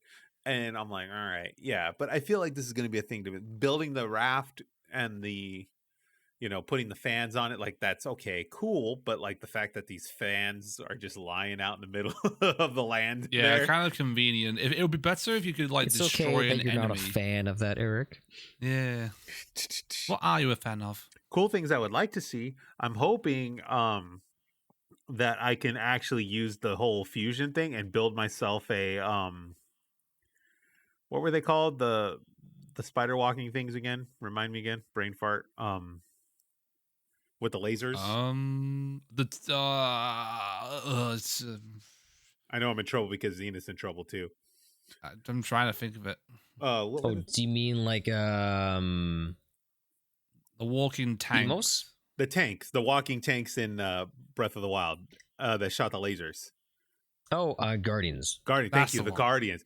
If I could fuse together my own Guardian and use that Guardian against other enemies in the game, fan-fucking-tastic. That'd be cool. Okay, awesome. Cool. I get it. I would love it. Here's what I think is going to be interesting. I think the Master Sword is broken. And, remember how in A Link to the Past you had to go get the pendants to get access to the Master Sword? Well, I think you're going to have to go find pieces of the Master Sword and fuse it together. I don't mind. I think that's how this game's going to go. Call me crazy, but I think that's the route we're going to go. And then, but yes, someone wants to try and build a Guardian. I do too. I want to be able to build Guardians. I want to be able to take things down that way. Ooh, I got a good question for you. So, in Breath of the Wild, you could make it so that you go straight to Ganon once you finish the Great Plateau. Mm-hmm. Would you prefer Tears of the Kingdom be where as soon as you get past like the first like half an hour or an hour, you can go straight to the end, or would you prefer where you have to do the main dungeons or whatever it is first before you go fight the final boss? I want to go back and do the old school concept of, I'm tired of open world. Mm-hmm. Yeah. Just in general, not just in Zelda, but I'm tired of open world in general. Like, I want more of a linear thing this time around. I would like it if it was a bit more of a challenge to get to the end bit. Like, I would like it if there was some more thing to do other than just go straight to the boss. It'd make it a little bit like more of a like interesting. Yeah, I want a more linear developed thing, because I want these tools to be developed. Like, I want to develop these tools and utilize them in this game, And it seems like that's going to be the route, because in the trailer part that I watched, the sky towers got higher and higher. Yeah. There's also a limit too for how long that rune, or I'm assuming it's a rune. There's also a limit as to how long that rune will take you up. Yeah.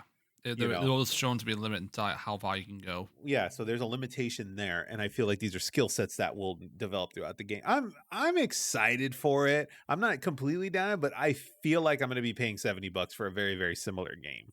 It's not going to be this drastic leap like Wind Waker was to Twilight Princess, or vice versa. You know what I mean? Or Ocarina of Time to Majora's Mask. Yeah, it's not going to. Well, this would be a more similar thing. Ocarina of Time and Majora's Mask were very similar in terms of style. It shared and a lot of the shared a lot of the same systems as well, same assets, but it's still like an entirely different adventure. Everything was still brand new, right? And like it was phenomenal. Like what it did to build upon the world of Ocarina of Time.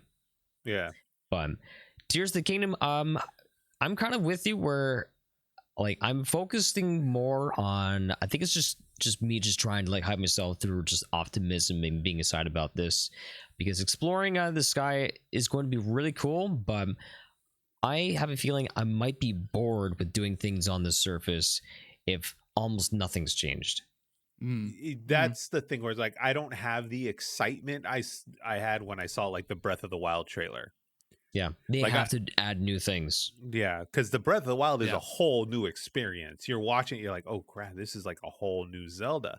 Or like I'm looking at this now and I'm like, okay, I've seen this before. It's a fresh coat of paint on, a house that's in decent shape to begin with. Yeah. It's not, it's not this mind-blowing fresh, revelation of anything, but we'll see what happens. How about that Zelda Switch? Looks fancy, but I just don't have the money. Look nice. I would probably go for the Pro controller. I don't really care as much about getting the Switch because I already have a decent Switch. I don't have an OLED, so I'm thinking about it because it's OLED. It is OLED. The only thing is, if you get this brand new spanking Tears of the Kingdom Nintendo Switch, all of a sudden, all they got to do next year is just announce Switch 2, and then it's like, well, fuck. I think that's coming. I think that is actually coming. Yeah, They said this was supposedly the last release on the original hardware, quote unquote. Yeah, I think so. And it makes sense because they usually end with a Zelda. Well, they started with a new Zelda game, and they're also ending kind of with a new Zelda game. Which is what happened last time. Yeah, and the last time. Yeah. Because, let's not forget about the Nintendo Wii. Nintendo Wii U didn't even start or end with Zelda. It was supposed to end with the Zelda, but then it was supposed to be Breath of the Wild that was supposed to end with that, but then it got delayed, so... That was a weird time during the Wii U. The Wii U was a weird thing in general.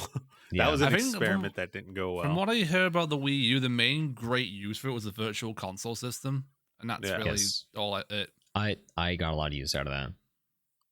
Okay, Dil, we're gonna have you swing over here. We're gonna have you take the next two. Let's go ahead and let's talk about the Microsoft $1 Game Pass trial ending that was used and abused by several community members out there, including myself. Yeah. How many times did you abuse it, Dil? If you have to think about it, it's too damn many.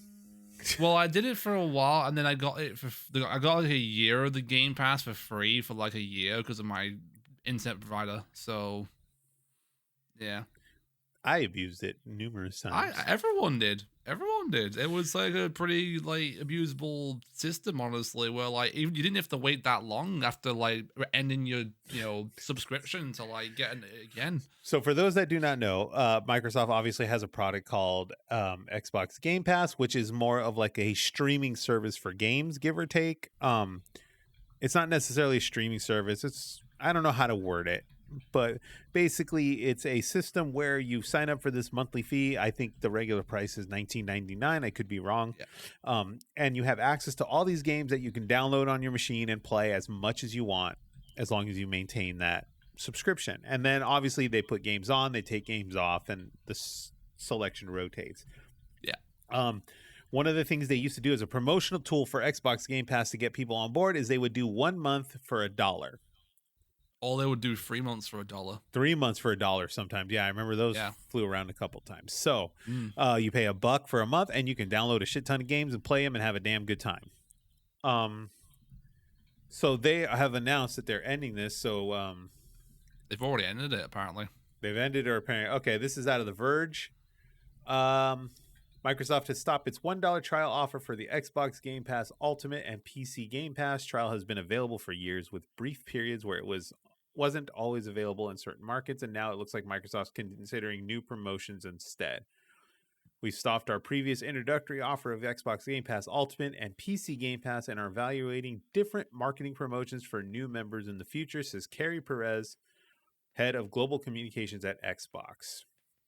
It looks like the prices here were $14.99 or $9.99 a month for PC console only. They are now working on a new plan called the Friends and Family Plan, which will allow you to share your Game Pass Ultimate benefits with up to 4 friends or other family members. Nearly $24 a month, working out to less than $5 a person. Yeah. So, like I said, I abused this system numerous times. Yep. Numerous times. I like the concept of the Game Pass. I think it's great, especially for trying out stuff you're not certain of. For example, like I keep going on the fence with the Fire Emblem Engage that Zenith is very satisfied and happy with. And I'm like, I don't know if that game's for me. Something like Game Pass would be perfect if it was on that platform, obviously. But it's something like that would work for me, where I could be like, oh, I'm going to go try this game. I got Game Pass. I'll play it and see if I like it and then go from there. Yeah, it's like Blockbuster, but digital. Yeah, it's a good way to word it, I guess. That's a good way to word it.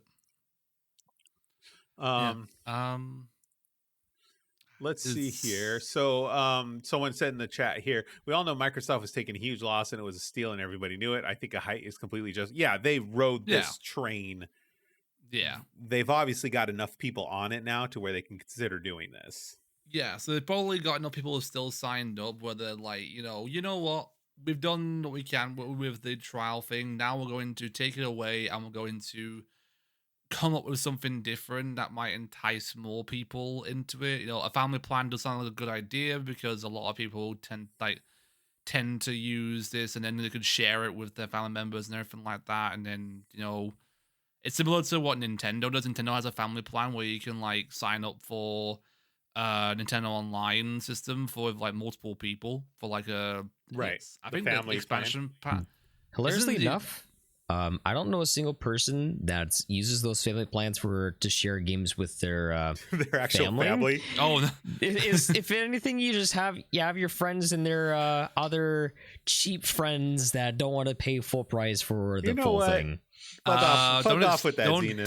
Don't expose me, Zen. Don't expose me. All right. You know what?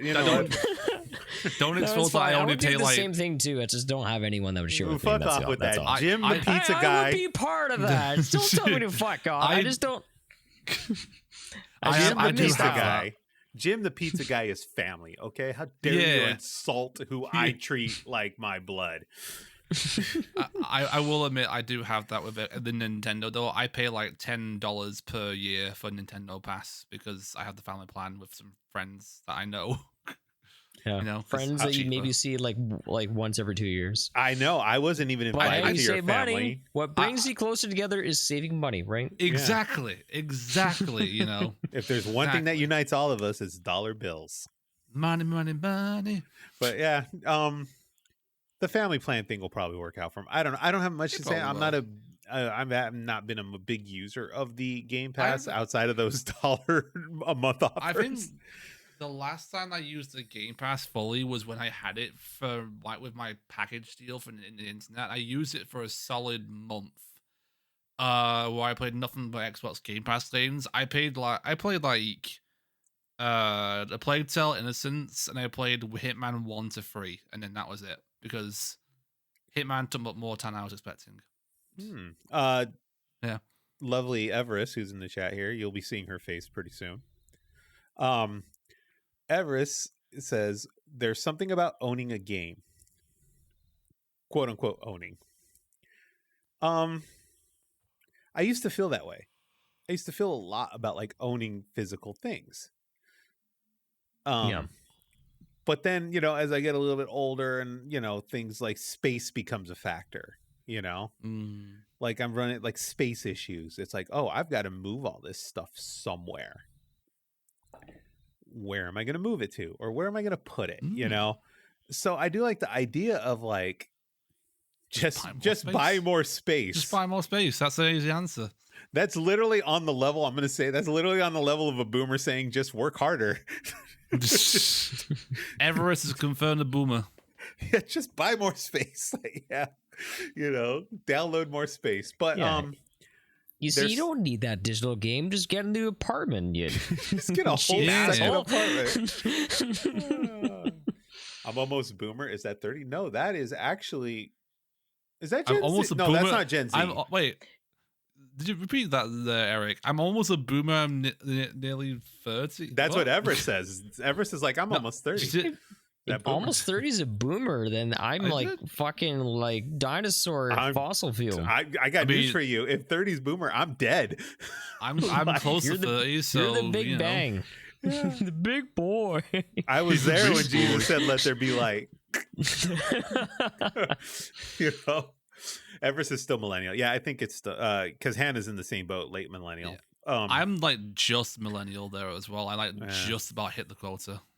Yeah.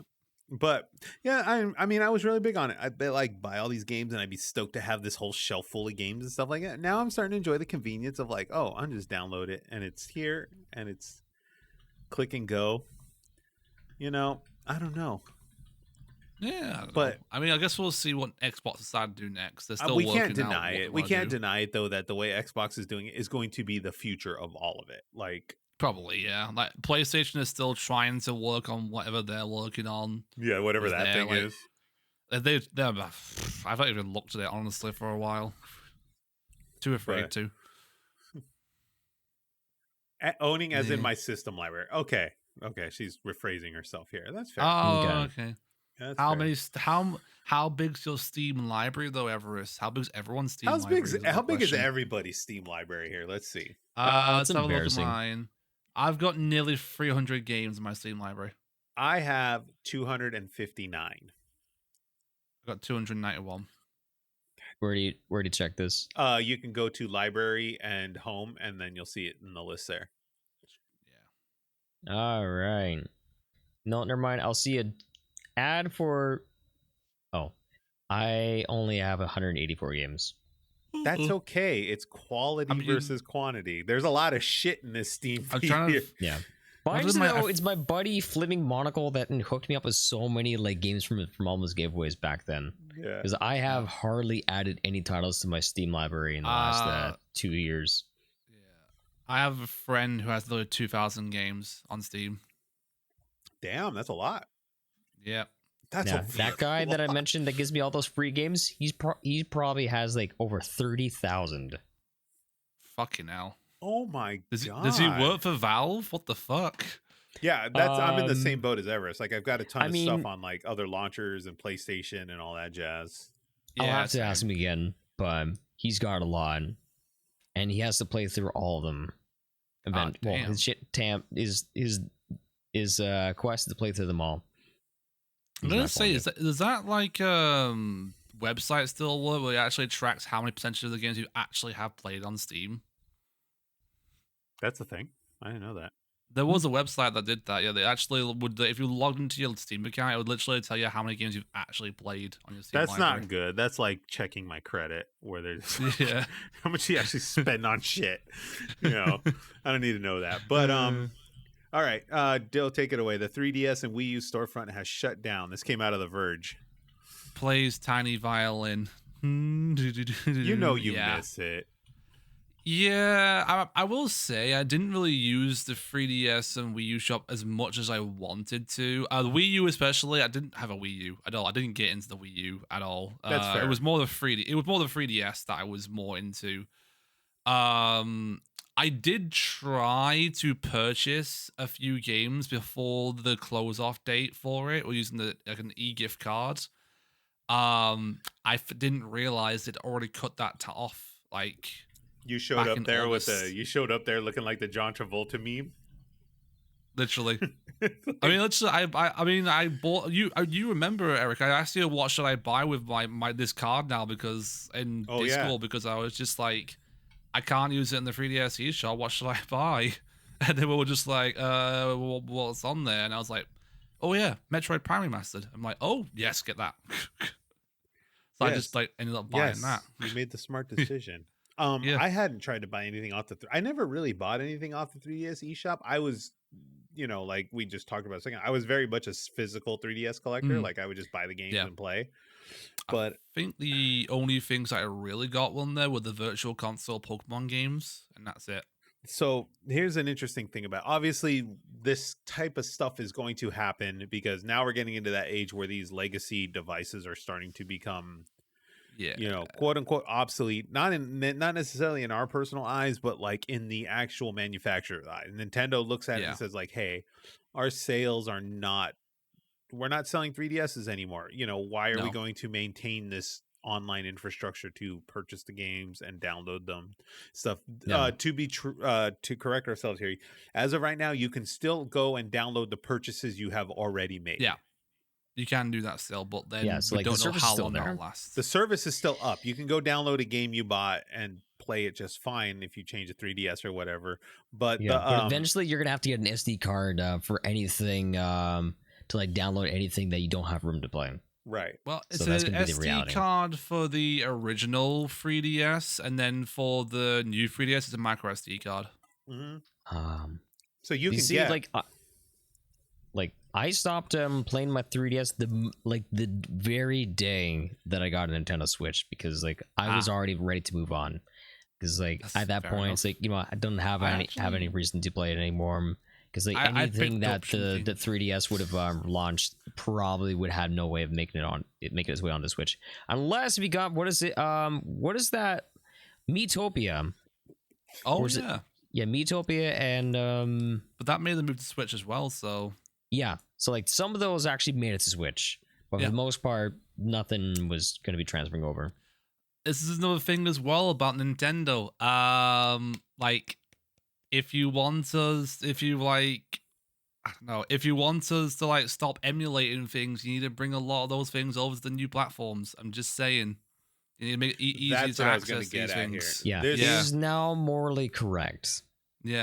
You have emulating is morally correct because you take away our toys and we will find a way around it. It's preserving history. Exactly. So here's the problem we're going to run into now is a lot of especially the obscure stuff. Now that we can't go and download it from the eShop, the physical copies of this, I should go check with my vendor guy today and see what the prices are now. But like a lot of this obscure stuff that came around, like for one, like Bravely Default, you can't, it's not on the Switch. The second one is, but the original one's on the 3DS. That game was already expensive because it went out of print, but you could still get it on the eShop. It's not on the eShop now, so now that price of that cartridge has, shot through the roof. And that's going to be for a lot of these games that are going to shoot through the roof. And then Nintendo can't sit there and be like, well, they're emulating our games. That if you don't give me a way to purchase it, they're going to go find a way to play it. More than $60, we're going to they're going to go find a way to play it. Yeah. Yep. Because now if you try and go access the store, you're just going to get Spirit Halloween. I went to a local place in the UK which does retro games and also sells all the games, and I picked up a few 3DS games right here for Pokemon related ones I never got. You know what I did see that I was very tempted to get, because I know you two would definitely say yes and no to this. I saw the 3DS version of Ocarina of Time. Yes. There. Yeah. And it was £18. You messed up, buddy.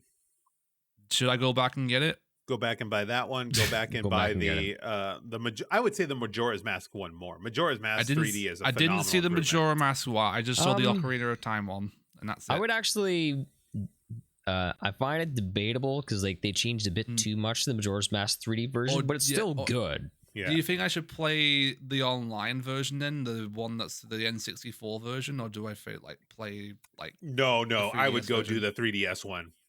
I would actually recommend the 3D one. Yeah. Right. That's a huge improvement over the N64 one. I will say that. Right. Yeah. Because the 3DS one fixes all the water temple problems. Okay. Yeah, for Ocarina of Time 3D, yes, but for Majora's Mask, play the original N64 version. Okay. But go buy Ocarina of Time for $18. Buy them all, because they all have something different. Just spend all your money. I just want them to like bring some of the older Zelda games to the Switch to make this easier. No, they're not going to do that. They want us to play Breath of the Wild Part 2. They hate money. Don't They you do know? hate money. They hate money on the internet. Have you seen that video that someone posted on Twitter where it was like based off of like SpongeBob, but it's like I'm literally gonna pay for this. Here's my wallet. I'm offering you my money. The evil villain, yeah. Yeah, it's really good. All right, it's like that, and also I'm just saying Pokemon Coliseum on Girls and Dolls on the Switch, please. I would pay every money like possible to do it. And anyway, now I'm done. All right, and the final article here of the day. Very sad news that came out a couple earlier in the month here, March 20th. This came out of TechCrunch. This particular article is from TechCrunch. Twitch has laid off 400 employees as part of Amazon's staffing cuts, which was upwards of 9,000 workers. So to lay that down there, Amazon laid off 9,000 workers. 400 of those were in the Twitch camp. Twitch announced plans to reduce its workforce on Monday, demonstrating that even the seemingly booming streaming site isn't immune to the reductions that have swept the tech industry in the last 6 months. The layoffs will affect 400 employees at the company and were characterized as an effort to improve Twitch's business outlook in the long term. The reduction is part of Twitch's parent company, Amazon, planning to let go 9,000 workers across divisions, including its AWS and advertising units. This came out from Dan Clancy. Like many companies, our businesses have been impacted by the current microeconomic environment, and user and revenue growth has not kept pace with our expectations. The new CEO, Dan Clancy, wrote, "In order to run our business sustainably, we have made the very difficult decision to shrink the size of our workforce." He announced the news on the company's blog just days after longtime CEO Emmett Shear said he would step down from the company to spend time with his family. Clancy moves into the chief executive role, which he already has, from his previous position as president, and he is running day-to-day operations at the company. So, 400 out of a block of 9,000. Obviously, it's sad that all 9,000 workers have lost their positions, but we're going to focus on the Twitch employees here because all three of us here in this chat and very several of us in this chat room here have direct connections to this company in some way, shape, or form. So it's not good. Because we have to look at the big picture of everything here. This is not good. We have the Twitch CEO obviously resigning, and then we're having a change in leadership, and now we're having a layoff of 400 employees at the company. Granted, they laid off across all these divisions, but usually, and at least in my experience, successful divisions very rarely have layoffs in groups of mass laying off. Yeah, like I caught like a glimpse of kind of some like the conditions of where someone is told to keep working, but that to expect that their job is to be gone in like a week. Yeah, which is mind-boggling to me. But yeah, not good. Yeah, not good because it sucks knowing that like, hey, I have to continue to work, but I will no longer be working. Yeah. Like if somebody told me that like if I was working full time that I'm going to be fired in like a week, do you think I would do any work or want to do any work? I would walk out. I would just be like, okay, goodbye. Probably wouldn't work out. Like I would just mostly just spend the time connecting with my coworkers saying, I'm already out. I can sit here. I'm not going to really do my job because I mean, I'm going to be gone anyway. What's the fucking point? This is tricky because they use that to they hold your severance over your head when they do that type of stuff. They hold your severance over. Yeah. At my last job, didn't fucking care. Doesn't really matter. Okay, so let me rephrase it. If your company is offering any kind of severance, usually they will hold that over your head in these mass layoffs like that. A week is not enough time for the for the warning, which someone in the chat here said. California has a 60-day rule, so if there's going to be a mass layoff, they have to give you like a 2-month advance. 2-month advance. So did Amazon do that, or did Amazon decide to do the I think here it's like 30 day. Yeah, I'm not sure. I can't necessarily speculate that because I don't have that information in front of me. But from a company as large as Amazon, I would imagine that they did follow that procedure. But then again, it's one of those things too where they don't necessarily have to keep you working for the 30 or the 60 days. They can let you go right then and there, but they have to pay you for the 2 months. Yeah. It is 2 weeks notice here. Wow. Yeah. That's in the term of a layoff. Like if they're laying off, it's 2 week notice. It's a layoff. So like, doesn't have to be mass layoff. But no matter what, it has to be 2 weeks. In the UK, it's time varied. So like, depending on how long you work for the company, you have to give more than notice to the person. Yeah, the US, we just laugh at you. We're just laughing at you guys, like them and their silly rules about human beings. You're out of here. Yeah, so like at my last job, because I only worked there for a few months, and they had unfortunately had to let me go due to like budget cuts, basically. Right. They technically only had to give me a week's notice or a week's extra pay, but they ended up giving me like 3 weeks pay instead. So that was actually quite nice of them. Meanwhile, my last job, my boss would just terminate you day one and be like, "Nah, fuck the Canada labor laws. We're letting you go right now." Yeah. And I'm just like, you can't get away with this. Yes, Everest here just said in Washington in regards to mass layoffs to comply with WARN, which is the rule in effect. Washington employers must notify employees of mass layoff within 60 days. Regular layoffs is 15 days notice. That's the difference. Mass layoff is just like Amazon did here. 9,000 employees, that qualifies under the 60-day rule. Regular layoffs, like if it's just me being let go, then yeah, it's a 2-week warning. If it was like if I were to be laid off now at my current work, they'd have to give me like a 4-week notice. Yeah, at least like that's a month. But I think it's just the time frame we're living in right now, because it's not just Amazon, it's every tech company out there that's going through this stuff. A lot of these tech companies, and for those that aren't in the tech space or quite understand what's happening with this whole thing, is a lot of these companies like Google, Microsoft, Amazon, they're known as FANG, Netflix, Meta. It would FANG literally stands for Facebook, Amazon, Netflix, and Google. That's literally what the term FANG comes from. Those 4 major employers in the tech industry. What these companies did is during the pandemic, when the money was cheap still, they hired a lot. They were hiring. They were mass hiring, et cetera, et cetera. And what that did was a lot of that mass hiring was to sustain growth, like Twitch experience. Everyone was at home during the pandemic watching streams. They needed to hire to maintain that growth. And then the other aspect of it too is what a lot of these companies were mass hiring is to simply take the competition off the table. They were recruiting talent to keep the competition from getting them. Yeah. Now the position is the money is everything's starting to balance around, and the inflation's kicking in and everything, and now they're having to start to let that talent go. Yeah. So that's kind of what's happening in the tech industry right now. Because it's like Google, as I said, Google, Netflix, Facebook, or Meta as it's called now. Yeah. So they're all doing it, basically. They're all doing it. And then what happens with this now is when FANG starts doing it, then it starts to trickle down to some of these other companies, because a lot of these companies look at it like, oh, well, Google's doing it, we must really be in trouble. So these other smaller organizations start to do the same thing and start to do these layoffs and stuff to protect themselves from looming inflation or looming recession. But it's obviously it's sad that these 400 employees were let go from Twitch, but it's obvious that Twitch is a line on that profit statement that is just not what it is.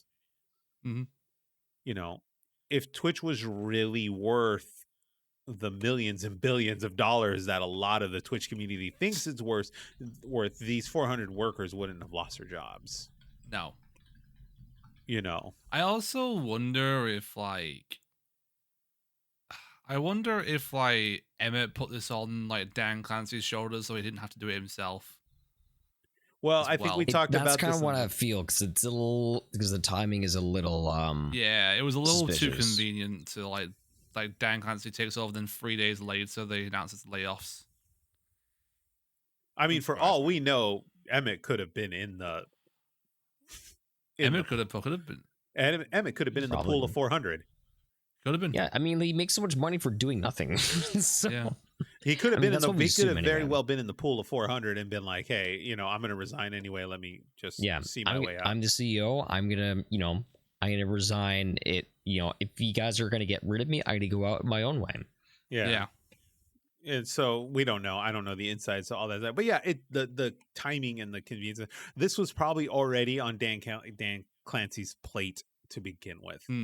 Like I said, we talked about this the last episode where Emmett's been checked out for the past year and a half. Oh, yeah. So it's one of those things where it's like, this was probably on Dan Clancy's plate. And he's like, okay, we got to do it. And that's one of the things, too, where it's like, hey, you're the new CEO. Time to, put the shoes on and go be the boss. You okay there, Zenith? Yeah, I'm fine. Oh, you were like, don't cry. He's getting ready for like my eye was itchy. So, because I'm just trying to get something out of my eye. But we hope all those staff members, find a place.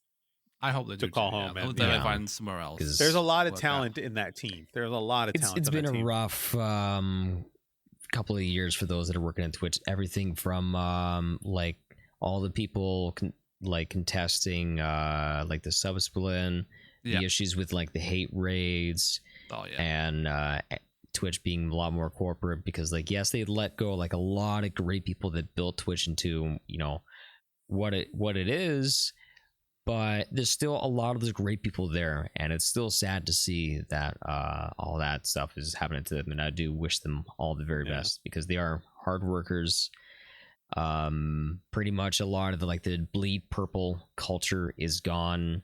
Right. So, it's a corporation now. It's just a block in a corporate, building. It's a brick in a corporate tower, so once again, it's all up to us to try and be the face of Twitch and kind of do it without hardly any support. I think it's it's tough because now we're entering this age. Now we have the government trying to ban TikTok, which is probably the most valid avenue to get yourselves exposed out there. They're trying to ban that thing. Is it just the U.S. government? The U.S. is trying to ban it.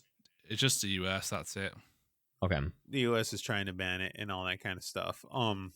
Well, that's because you guys live in an insane country, so that's true. Yeah, we're here trying to, protect children, and obviously taking away TikTok will do it. The guns are fine, but TikTok's the real problem in our country. No, right? yeah. TikTok's the real problem in our country for our children here, so / sarcasm, but that's a whole different discussion altogether. But I think the idea here is really realistically, if you are out there still creating content for yourself and trying to make it as a content creator and do your thing, like, you really have to start thinking and protecting yourself and your business and your brand, because this purple ship is sinking.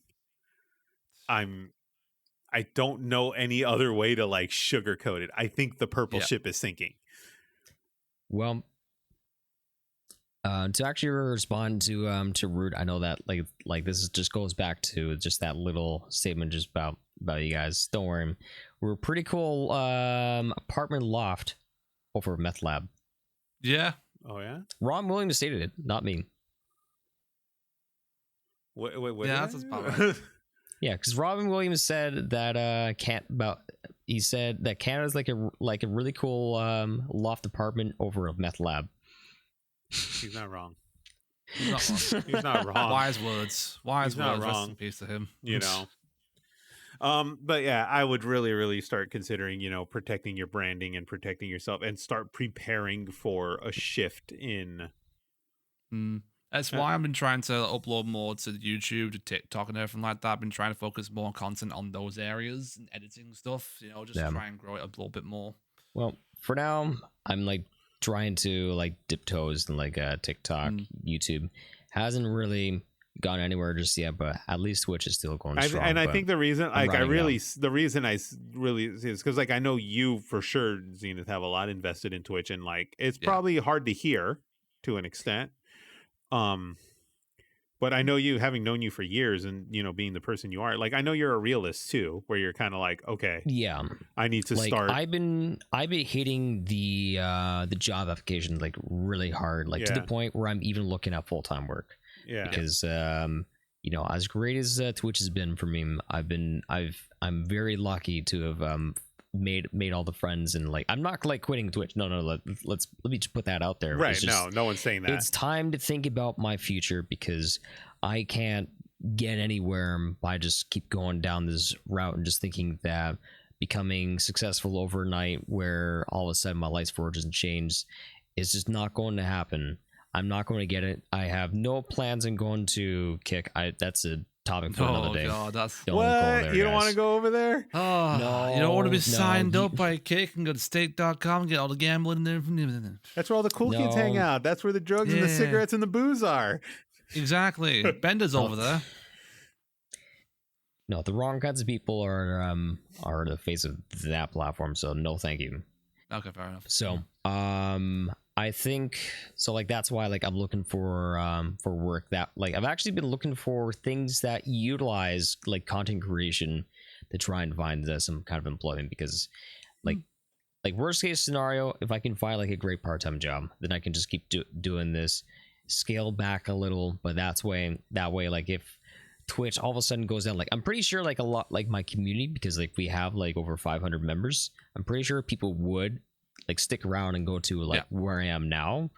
But at the same time though, I'm not putting all my eggs in the Twitch basket. I'm just ready to just look after myself and just find a way to just keep, because like at the end of the day, as long as I'm able to just keep having fun and I can keep doing all my funny, well, all my fun like integration stuff, then I'm happy.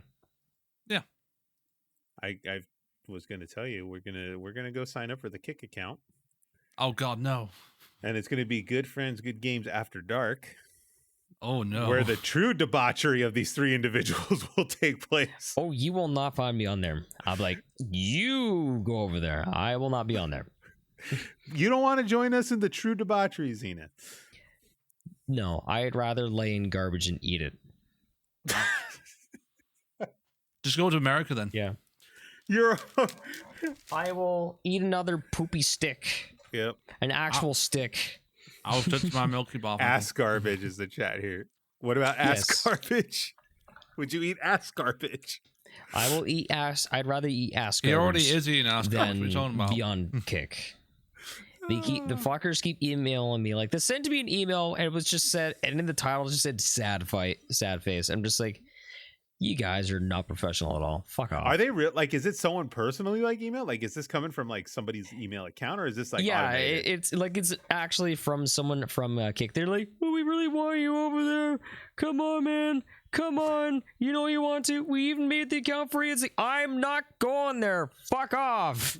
Fuck you. Did you tell Fuck me? your stupid ass website. You can eat a dick. Shove it. You knows where. And eat ass garbage. Eat the ass stick. Poor guy. You probably wrecked his fucking day. I hope I did. I hope I did. Zia just replied, fuck off. God, that poor guy went home to his girlfriend and just snapped. It's just like, oh my God, rejected his snaps Homelander style. Yeah, you fucking kicked it. You kicked him to the curb. See what I did there? Yeah, exactly. The only interest that I have in Kick is kicking him in the nuts. Nice. Kicking him in the nuts. All right, gentlemen, that's it for us today. What a great pod. We really like hit the tires of the ground today. Mm-hmm. Yeah. You ate chocolate ass sticks. Yeah, he did. Dil boils hot dogs in hot dog broth. What a sick, disgusting bastard. I showed you the horrors of the Beefle. Yeah, and here I am, Eric Anthony, the saint of all three of these individuals. Oh, I highly you doubt like that. the talking sex toilets. Yeah. I'm a purist. I'm sure I could probably ask Pow about some of your eating habits. You would stick your dick in that toilet. Actually, I'll be honest with you. My eating habits are really boring. It's literally just so like glad. Chicken and rice and like fish and rice or potato or whatever. But I'll tell you one of these things. You know what? Okay, I'll mess with you guys here. I'll indulge you. Okay. about the weirdest thing I eat now in my diet these days. So I get this pancake mix called Kodiak. Probably some of you probably in the chat for sure know what Kodiak is. It's like a protein packed pancake mix. I tend to get very lazy, and I don't like mix it in the thing and then pour it in the pan and all that stuff, right? And make pancakes, so to say. So what I do is I mix this shit up. I throw a scoop of protein in there on top of it. I mix it up with almond milk, blah, blah, blah. I throw that bastard right in the microwave and I heat it for 3 minutes and then I pull it out and eat it like a cake. Okay. But that is still effort. My lowest my low energy kind of meal is just cook up macaroni and then open up a can of like diced tomatoes and then just plop it on top with a bit of salt and pepper. Huh. I've also been this other thing I discovered thanks to TikTok, the platform we want to ban for some stupid reason.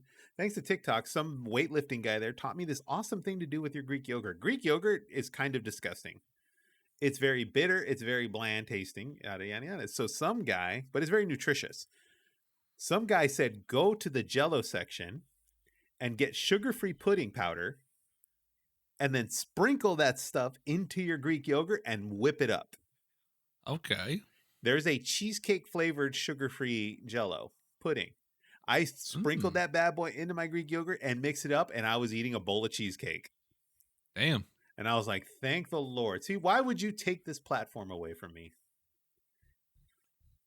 It's a brilliant idea. Greek yogurt is about 100 calories a serving, and that sugar-free Jell-O is about 25 calories a serving. So there you go. With 18 grams of protein. Boom. Go get your gains. But yeah, that's that's nothing on the level of Zenith's ass Pocky and whatever else we've got here. He's eating ass now, chat. Yeah, Zen loves eating ass. There's always going to be an alternative. There's just always going to be ass on the podcast. Yep. This is an ass cast now. Yeah, it's a little nutty. Oh, God, stop. All right, ladies and gentlemen, we're going to head out of here. This has been Good Friends, Good Games. I'm Eric. We've got Zenith. We've got Dil. Next episode date is... I did this. The 15th is what I did? Yep. Yep, the 15th. Is that the one where you're out, Zenith, or... So April 15th, I'm good, but the one after that on the 29th, I will actually not even be in the country. So okay.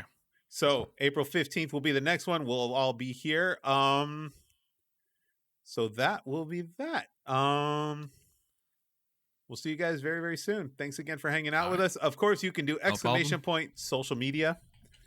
That will give you all the good social media links to go follow us up on YouTube, Instagram, TikTok, all that good stuff. And we'll see you guys very, very soon. Good friends, good games. bye, guys. Bye.